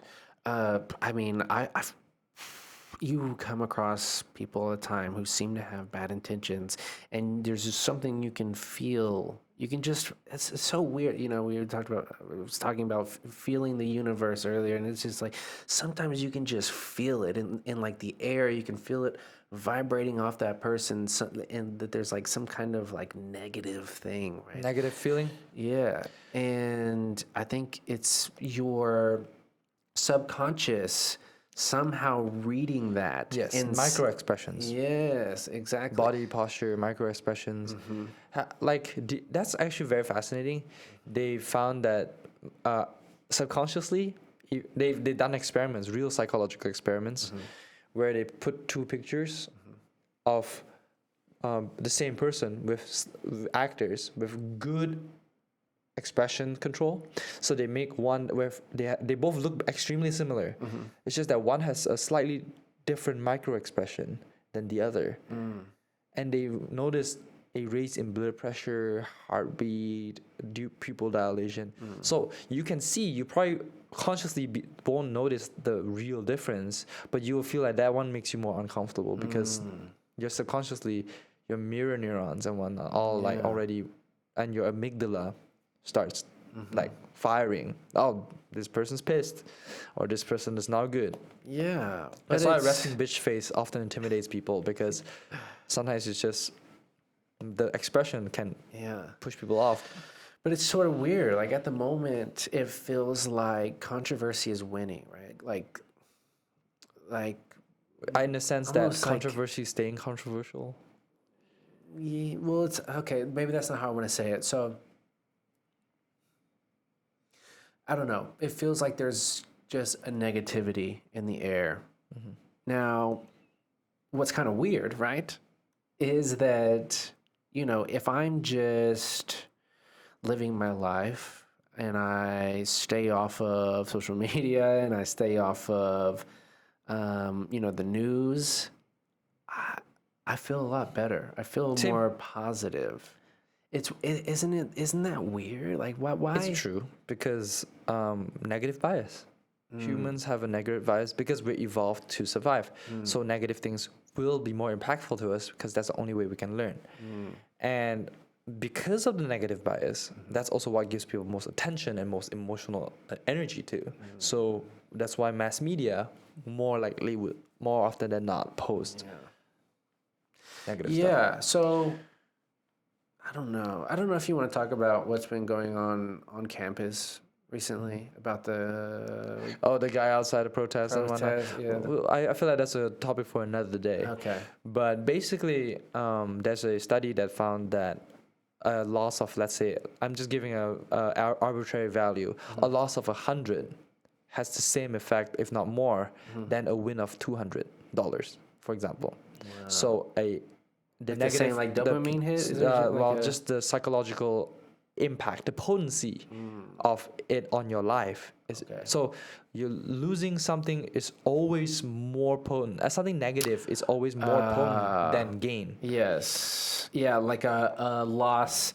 You learn more from a loss than a win. Because it sticks harder, because it hurts harder. Yeah. You know? Yeah. That's just evolution. Yeah. Really. Yes. Yeah. And so, yeah, I don't know. I just wanted to sort of take a time to go on a tangent after Galileo Galilei because of the fact that he was persecuted and For that truth. Yes. And, you know, that led to less progress occurring after that, right? Like we could have ran with that idea, right? We could have, you know, more people could have went and searched more deeply in that area and maybe could have sparked more interest in the sciences and things like that. But you see someone get persecuted for it and you're like, oh, okay, no, maybe I'll just go and do something else, right? Other than search for truth. I'll go Paint. yeah, I don't know. Yeah. And so, you know, I'm afraid that could happen today, right? And Worst nightmare. yeah. Yeah, they always have memes about like how if you discover a cure for cancer, you'll be found dead, and on the news saying you committed suicide with 5 shots to the back. Oh my gosh. Yeah. Yeah. And everybody around them is like, that guy was, you know, yeah, or they'll say that it was like suicide, and then everybody else around that person, like they were the happiest person I knew. Yeah, Why would they have committed how somehow the suicide? suicide is like a shot to the back instead. Like, how did that happen? Yeah, Or a car Yeah. crash from a brand new car. yeah, but you know, I think we should continuously be thinking about these things and thinking about, can this happen to us, right? Like this has happened. It's happened Countless times. over history, right? And so we should be thinking about it. We should keep it in the back of our minds and make sure to do the things that we can as individuals to sort of Maintain safety while maintaining intellectual honesty yes, exactly. and ethics, of Yeah, course. yeah, yeah. So that moves us on to Johannes Kepler. Orbital mechanics. So okay, so yeah, okay, so yeah, so Kepler discovered that planets do not trace perfect circles, but ellipses around the sun. I think the idea was that a circle was more of a perfect shape, and I think that's one of the reasons. Maybe they had like some bias towards circles, And also, like, if you hold a string with a ball and you spin around, it's most likely a circle. yeah. Well, and so my thought is like, so how did they maybe do the calculations before? Did they do the calculations, or they were just looking through a telescope and it just seemed like it was going in a circle? Both. And So I think first they observe it going ellipses, and then Johannes Kepler sort of like doubled down and proved that you can predict it. okay, okay, I think that's based on what I know. okay. Because to be fair, when you look at space, like, what's it called? The orbits, no matter how you look at it, even if it's completely circular, to you it will look elliptical. So it's hard to tell if it's actually elliptical.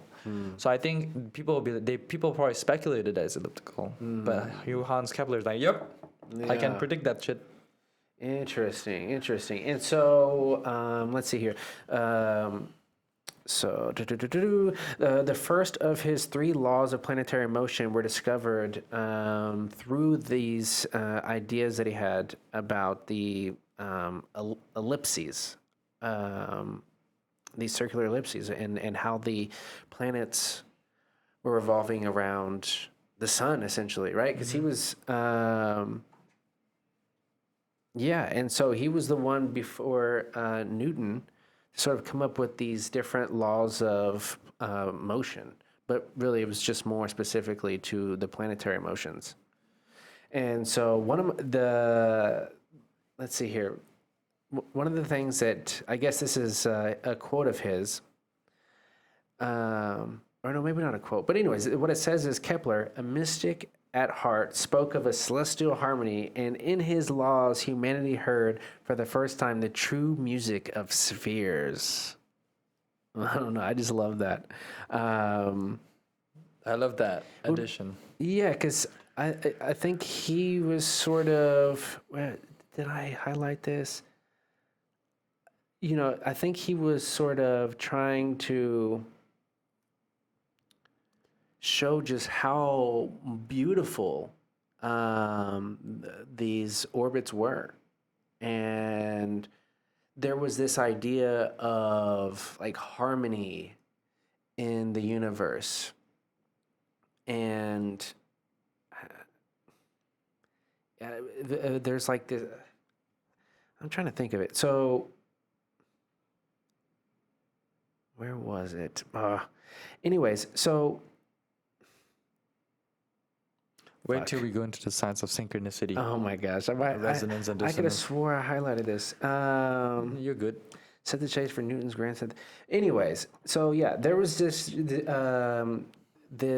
continuous thought of just how harmonious the Orbits? universe must be. And In what sort of way? well, I think they were thinking of things through the lens of a spiritual lens, right? And there's this thought that, God created harmony throughout the universe. And I don't know, I think nowadays we don't really think of it as a harmonious thing. We sort of think about, I mean, for me anyways, it feels sort of chaotic almost. For me, it's a matter of stability. Harmony is a good way to put it. Yeah. If a system's stable, because everything is like working well. Yeah. But I think of it more stability and instability. Well, and then so we'll put a pin in this, but Yes. Einstein, that's what his thoughts were, is that there had to be a stable universe, and which is why he introduced the Cosmological constant. exactly, Lambda. and this was seen as one of his like worst blunders, or to him, he named it that the cosmological constant was one of his worst blunders, because Because I think it comes out later that it's not seen in that way. more like the cosmological constant is not his idea of it. Because cosmological constant, at least today, if we follow the what they call the standard model of cosmology, which we'll get into later, it's called the cold dark matter lambda CDM model. Sorry, the lambda CDM model. So lambda cold dark matter model, which talks about how lambda is negative, which is dark energy, negative pressure exerted in every equal part of the universe, and CDM is cold dark matter, which explains most of our observations in space. Yes. But before we get to that, let's talk about Isaac Newton, because he also had a huge role in explaining through calculus the motion of the planets. Right? Principia Mathematica, yes. Yes, published in 1687, and with it unveiled a cosmic blueprint governed by the universal laws. And so with this, he comes out with his laws of universal gravitation, which, through his calculations, sort of showed the mathematical framework for why planets do revolve in ellipses. And also, if it wasn't for Johannes Kepler, Isaac Newton wouldn't be able to make his universal gravitation. His work is heavily based upon Kepler's work. And Newton just sort of add to the idea of what causes the elliptical orbit, but he still uses calculus to complete and build it upon Kepler's work. So I feel like Kepler is very underrated when it comes to physics and astronomy. But usually when you get into astronomy, you'll read about Kepler. But Kepler's a big deal. Yeah, I mean, it's just so crazy. It just goes to show that it takes an army, right? It takes an army and also a lot of time, right? Yep. And poetically, Newton's the one that says, if I look further, it's because I stand on shoulders of giants. Johannes Kepler is one of those giants that Isaac Newton stood upon to be able to see that far. Yeah, and so the Newtonian universe, I can't talk today, dude. Newtonian universe was often likened to a vast clockwork, an infinite expanse of stars and galaxies. Okay, so it seems like this is when 1687, 1600s, when they start to actually feel as if the universe could be infinite, which is really interesting, right? Like, I don't know. Like, I guess if you're looking up at the stars, right, and you're sort of trying to think of things, like, yeah, why wouldn't it be infinitely large? I feel like, again, I'm pretty sure I just wish a lot of people already thought the universe was infinite. It's just that Newton sort of like popularized it formally. Yeah. Be like, oh, universe is infinitely big. Yeah. It's part of his axioms, you know? If this is what I would like, right? Yep. So what if there was like, what is it, the chip that Elon's trying to put in people's Neuralink? Yeah, Neuralink, right? What that could do is it could possibly sort of like cut off your memory a little bit, right? Like just for like a certain amount of time, right? You say, okay, I want to enter a stage of my life where I didn't know anything about some topic, right? And then you say, okay, now I want to be able to look up at the stars and think about it without all the biases or knowledge. That would be cool. No, that would be cool. Right? So that you could sort of look at something with the eyes sort of maybe as like a toddler, right? Wouldn't that be tweaking? It's sort of like we're tweaking the weights and biases of our brain. Yeah. Literally. But yeah, because man, I would love to just go back in time, and then also like not knowing what I know now, look up at the stars and think like, make me think like Johannes Kepler. Yes, or Galileo, or like try to think deeply about whether or not this thing is infinite or not. And I wonder if I would come to the conclusion that it is infinite. You know? And I mean, I don't know. Like, what do you like? So, do you feel it's infinite? Yeah. Why? Like, what is? Is it because of the data that we have? No, Or well, is that it- one sort of solidifies my perspective. But at first, I'm just thinking like, using premises, right? So, for example, the same with time. If event B is caused by A, and is a phenomenon, that means A has to be caused by another phenomenon, and so on and so forth. Therefore, time is infinite because it can go forward and backwards infinitely, as far as we know, right? By the way, just a clarification here. The Big Bang is not considered the beginning of the universe. That's just pop science and pop culture writing it. Most scientists put Big Bang as a placeholder term, as that's the furthest we can observe, Yes. furthest we can theorize And before our model breaks down. Yeah, and I'm really sad because it doesn't look like we're going to be able to get into the Actual cosmology histories of the universe. I wish we could, but That will be a part two. yeah. I think that would be fun. Yeah. But again, so same thing. I imagine the just three axes, and I'll be like, if I have a unit of space and I can go left and right a certain unit amount of time, and I can keep going infinitely, it's infinite, just like that. Simple premises. Okay. I mean, that could be flaw in the logic, but I feel Yes. like that is a simple thought experiment I had as a child, and I'm like, that seems about right. I love that though. Yeah. Yeah.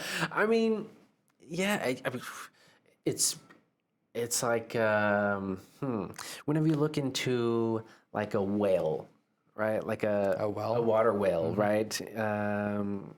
And you look down and all you see is like a pitch black darkness, right? You don't really know how deep it is because you just can't see the bottom, right? And so you could probably trick yourself into thinking that it's infinitely deep, right? The abyss. But we know it's not because, well, If you drop in there, you're probably dead. yeah, or you could, drop something in there and the you echoes. would eventually hear the echoes, right? The echoes of the universe. Yes, and so that's what we're trying to do with some of Cosmic the microwave background. Yes, exactly. Potentially future LISA observatory for gravitational waves, and even potentially future Yeah. neutrino telescopes. Yes. But isn't that interesting though? Like the reason why we do these experiments is because we don't have faith in our own minds to think of these things. Yeah. I mean, it's true. Our minds only brought us so far because we evolved to survive. We're not evolved to know truth. Yeah. So science is basically a guide rail to make sure we are always aligned with objectivity, Yes. because we are so heuristically biased to so Yes. many things. Yeah. For Yeah. survival. They're not for no reason. We use it for a reason. Yeah. And then there's like I think the reality is that the stars we see around us are only in our immediate galaxy. Yeah, because the stars. Well, actually, because the closest galaxy to us is one of them is Andromeda. It's even to us, it's like almost a dot. So to be able to see their stars, you need a very powerful telescope. I'm just saying. Yeah. And well, you need a telescope that goes off into that direction, right? Yeah. Which do we know what direction the Webb telescope is going? Which one? The James Webb The, telescope? the newest one that's I don't know. Yeah. You can probably find it up. They Yeah. talk about which coordinates they look at, and astronomy surveys. They always tell you like this is the latitude, the arcs. They call it like arc seconds, arc minutes, and type things. It's pretty cool. I'm always just so fascinated that they engineered that thing so well that it just keeps going off into infinity, and like it never hits anything. Nothing ever hits it. Like I'm so confused. The furthest thing we've seen so far is the cosmic microwave background. That's the furthest we'll ever see. Yeah, but that's oldest light. That's through the eyes of a telescope, though, Yeah. right? But I'm talking about like the James Webb is an actual telescope that's being shot like a rocket out into space, and to Oh, no, know no, no, that no, no. it hasn't hit anything. Oh, no. James Webb is around Earth. Oh, it's around. I thought it Yeah, was it's in going. an orbit. James Oh. Webb is in an orbit. Oh, I thought. Okay, then what is the one that's just Voyager. the Voyager? Okay. And here's the best part: Voyager 1, the furthest one we have, Yeah. is just just beyond Pluto. Yeah. It hasn't even hit the Oort cloud yet. Crazy. Yeah, it hasn't hit the Oort cloud yet, bro. And we're still getting information from that thing, right? Barely. It's Okay. barely alive right now. Okay. Yeah, I'm pretty sure they might have decommissioned it. Voyager 1 decommissioned. Yeah, the idea of shooting satellites off into Not yet. space to me is like one of the most fascinating things. How does it not hit anything? Well, here's what I wanted to bring it up just now because you were like the universe is so vast, right? Yeah. What you don't realize is, you know how in sci-fi movies when people going through spaceship and they have like meteors everywhere, Yeah. we're gonna dodge it. Yeah. Here's the best part: in reality, if you were to shoot yourself straight through the what's it called, the asteroid belt, the likelihood of you hitting anything massive and damaging at all is low. That's how vast it is. So The actual asteroid belt is it's very sparse. It's Wow. very fucking sparse. okay. You will feel the gravitational tug of all the asteroids, but you Yeah. will not be able to hit them. That is weird. It's sparse. This is very sparse. The odds of you hitting something in the asteroid belt randomly by going into a straight line, right? It's lower than if you just randomly throw a dart blindfolded on a dartboard and hit like the center. Wow. That's how low it is. I might be exaggerating, but it's just extremely low chance of you hitting anything massive in the asteroid belt. Interesting. But yes, Voyager 1 is not being decommissioned yet, but they are planning to extend its mission to 2030 because its power generator is called a thermal isotope generator. They use plutonium to keep heating, Wow. and that heat is turned into electricity. Wow, And that's so that dope. is losing its power. Wow. So I would love. I mean, I wear a NASA hat every day, all day. I think what NASA has done. radio isotope thermoelectric generators, yeah. I just think it would be so cool to go work for NASA. I mean, I can't. I am not a citizen. I can't. I need security well, clearance. you better get a damn citizenship, dog. Someday, I guess. Someday. You can't leave me, dude. What are you talking about? You can't go back to it later. Even getting a H-1B now is difficult. It's now 100K. Holy, what? Yeah. Thanks to Trump. How do you get a? Well, Jesus. So here's the price of getting an H-1B registration. Yeah. Cost back then is like $215.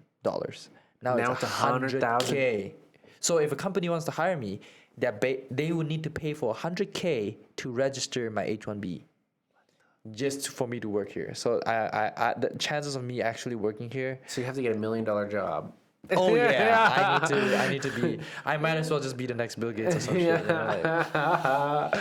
That is ridiculous, dude. Oh my god. So that means on top of my, let's say I have $100,000 per year salary. On top of that, they need to pay me $100,000 just to maintain my job. Wow, that is ridiculous. Yeah, good job. Politics. Great politics. Well, China apparently they have a new visa that's similar to H-1B. They call it the K visa, where it's basically H-1B but for China, and it's way cheaper. Okay. So you're saying I go to China? No. Okay. Maybe I'm considering it if I really don't have a chance to explore my intellectual ideas here. I might pursue somewhere else, either Europe, Australia, China, whatever, whichever the life takes me. So you're hoping for America? Of course, Okay. Cool. that's Like to always hear my that. big hopes. Dope. Yeah. Yeah. So, man, I don't know how to. Do we wrap this up? We only have 8 minutes, really. I mean, so we need to be over there by 1:30. Well, really, 1:20. We will wrap it up at 1:15. We need to be there at 1:20. Oh, the 1:20. Yeah. 1:05. Okay, wait.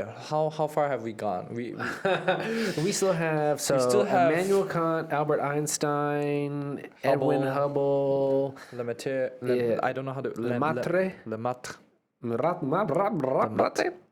And then we get into the Big Bang and the different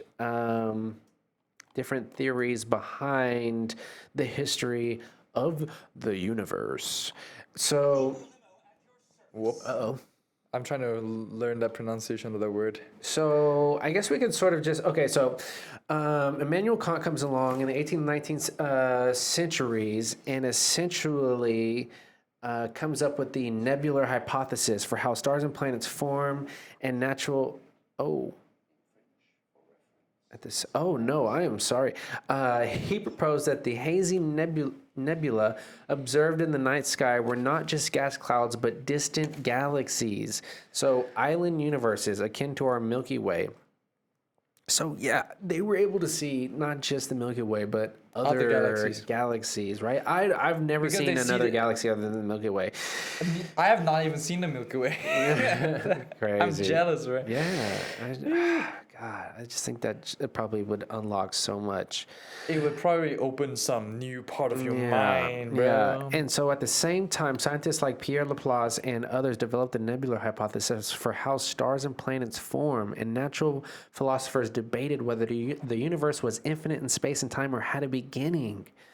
Yeah, so this is where we start thinking about really the history of the universe. So 18th and 19th centuries, right? So I mean, before then, what were they just going off of the Bible's explanation for the birth of the universe? Is that Yep. what they're sort of hinting at? 6,000 years. Creation. God created this in 7 days.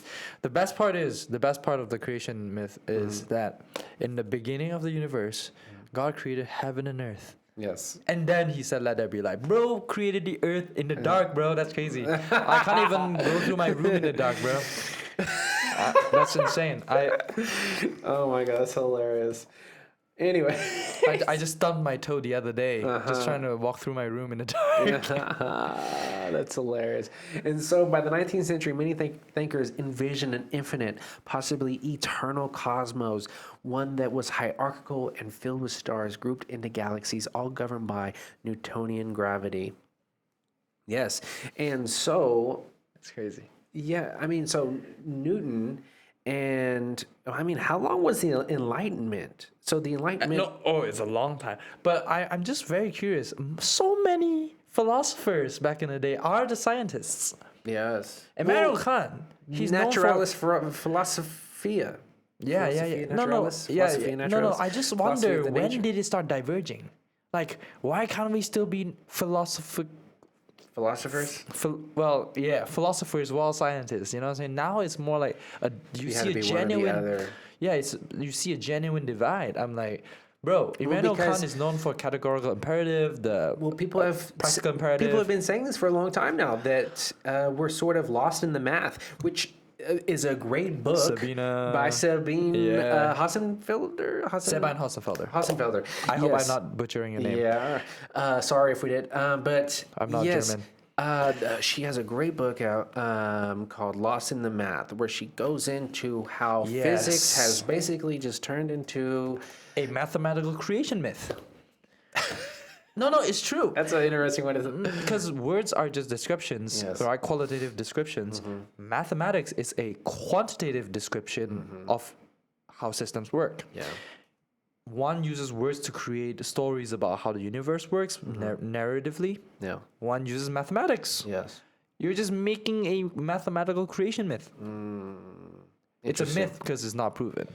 Yeah. So Yeah. Interesting.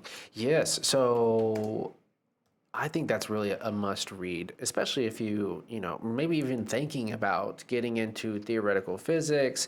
So she talks about a lot about the sort of the direction of physics at the moment, and sort of her critiques about it, right? About the direction it's going in. And yeah, I just think it's a great book.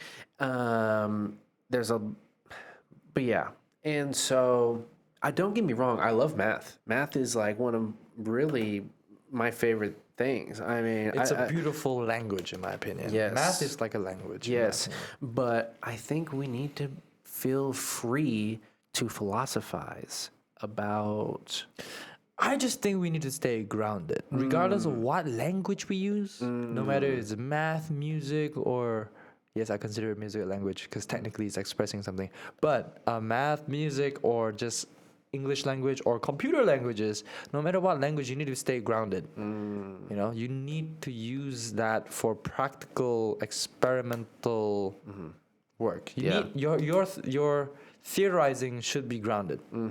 It should not be another. You can make fiction. Make sure you call it fiction. If it's a hypothesis, call it a hypothesis. Don't call it theory just because you like the word theory. If you know what I'm saying. Yeah. But yeah, so it's like Interesting. I hate it when people use misnomers. That's why language is evolving so rapidly in the wrong ways. Yeah. Yeah. Misnomer or interchangeably. Stop using words interchangeably. Be specific. I do that though. I still fall for it either. So no biggie. Yeah. Yeah. I mean, yeah. Anyways, so then we get into the 20th century. Finally, we've gone through how many centuries now? We've gone through 19, 20 centuries. Yeah. We started in 2000. Yeah. No, 200s. Oh, 200s. Oh, yeah. Okay. So 280. we've literally gone 20,000 years. That's kind of cool. Fast forward. We have Albert Einstein. Yes, which overturned our understanding of space and time and gravity, which with his theory of relativity.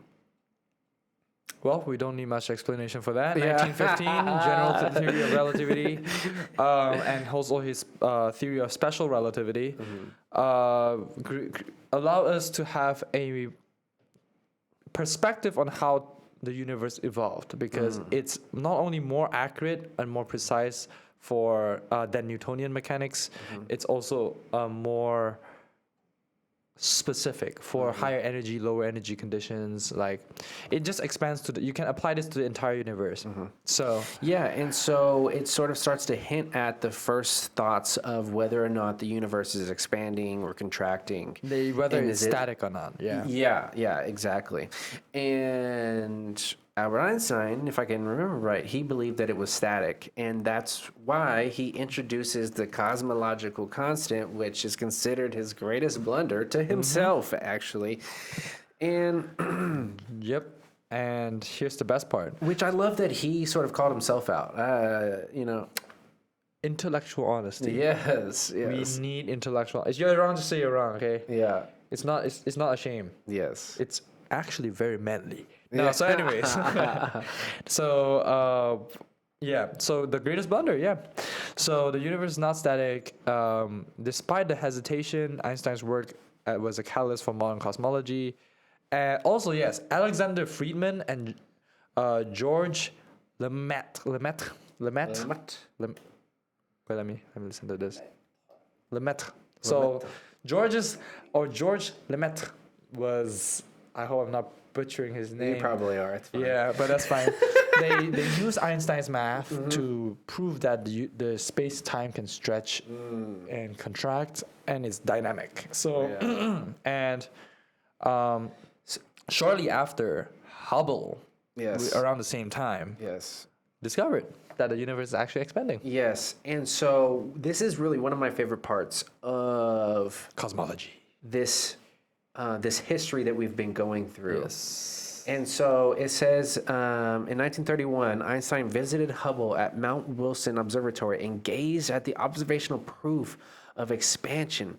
The reluctant revolutionary finally accepted that the universe he helped describe in theory was in reality dynamic and changing. Einstein's relativity had birthed a new era, one where space and time themselves could grow and where the story of the universe had a beginning. And so this leads me to to me a profound question, right? So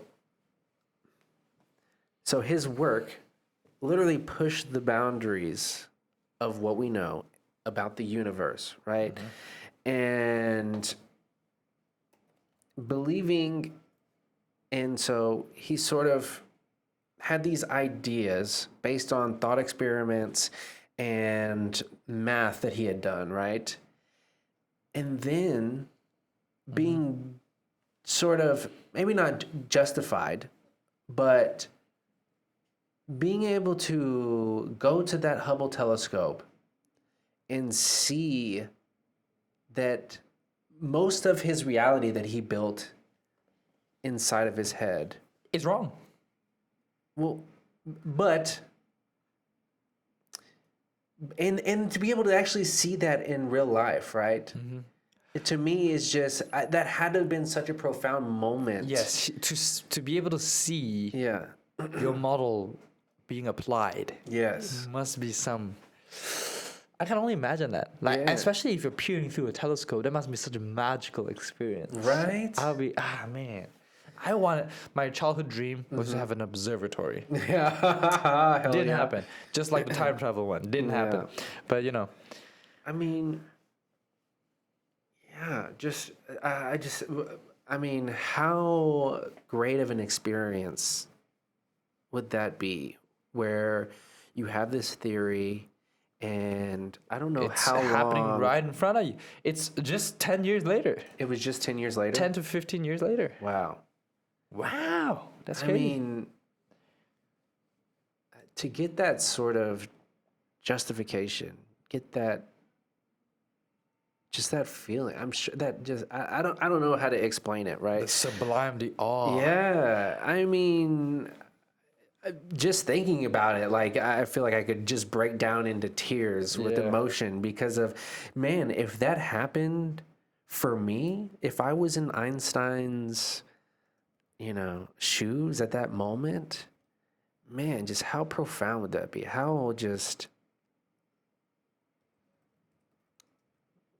I don't know. There's just, there's one thing about doing the work. And then when that work brings about something that feels tangible and fruitful and that could possibly change the way that humans think about the universe they live in. Like, that is just... I think the best way to describe it, aside from the sublime, would be the overview effect. Oh, okay. So that when astronauts go to space, especially when they go to the moon or further, they or like a space station, they have this cognitive shift that they describe to be transformative, because they say, as I quote from Bill Anders from Apollo 8, he says, "When I looked up and saw the Earth coming up on this very stark, beat up moon horizon, I was immediately almost overcome with the thought that here we are, came all this way to the moon, and yet the most significant thing we saw is our own home planet, the Earth." I feel like it's sort of the same feeling, you realize it's just something that is, I feel like it's a great shift in the mindset, that awe from like the universe and the truth of how significant and insignificant we are. Yeah, it just goes The to show self-transcendence. that as much as we would love to try to explain things, there are some things that Just are. yeah, and the only way that you can sort of describe them is through a feeling. And sometimes it's impossible to explain that feeling. And sometimes that's all we have. And to me, that's really like one of the most beautiful parts of just living, right? And being here is that you just can't explain everything sometimes. And like I think That's the beauty of it. yes. Right? Yes. And go ahead. So there's this quote by Miyamoto Musashi, a philosopher and also a samurai back in the day. He says, "Truth is not what you want it to be. It is what it is, and you must bend to its power or live a lie." I think that's a very good way to put it. I think we should just end it there. Because we're running out of time. Yes. And also, stay tuned for the next episode where we'll complete the human history of the universe, as well as Which is just a little bit, basically tad just bit going into more. Hubble and one other thing. And then we get into real cosmological concepts, the Big thing- Bang and everything. yes, the thing that we've been sort of working to. We wanted to get into all the different cosmological phenomenon first, but I always think it's a good thing to talk about the history. And the giants that brought us here today. Yes, exactly. And I don't know, it's such an emotional episode despite just talking about scientists and the discoveries, and also like Yes. it really makes you think about how humanity is and was, and how it might be in the future. Yes, I think it's necessary to always think about the human aspect. The cosmology of humanity. All right, Let's end it there. let's end it there. All right, well, Until next time.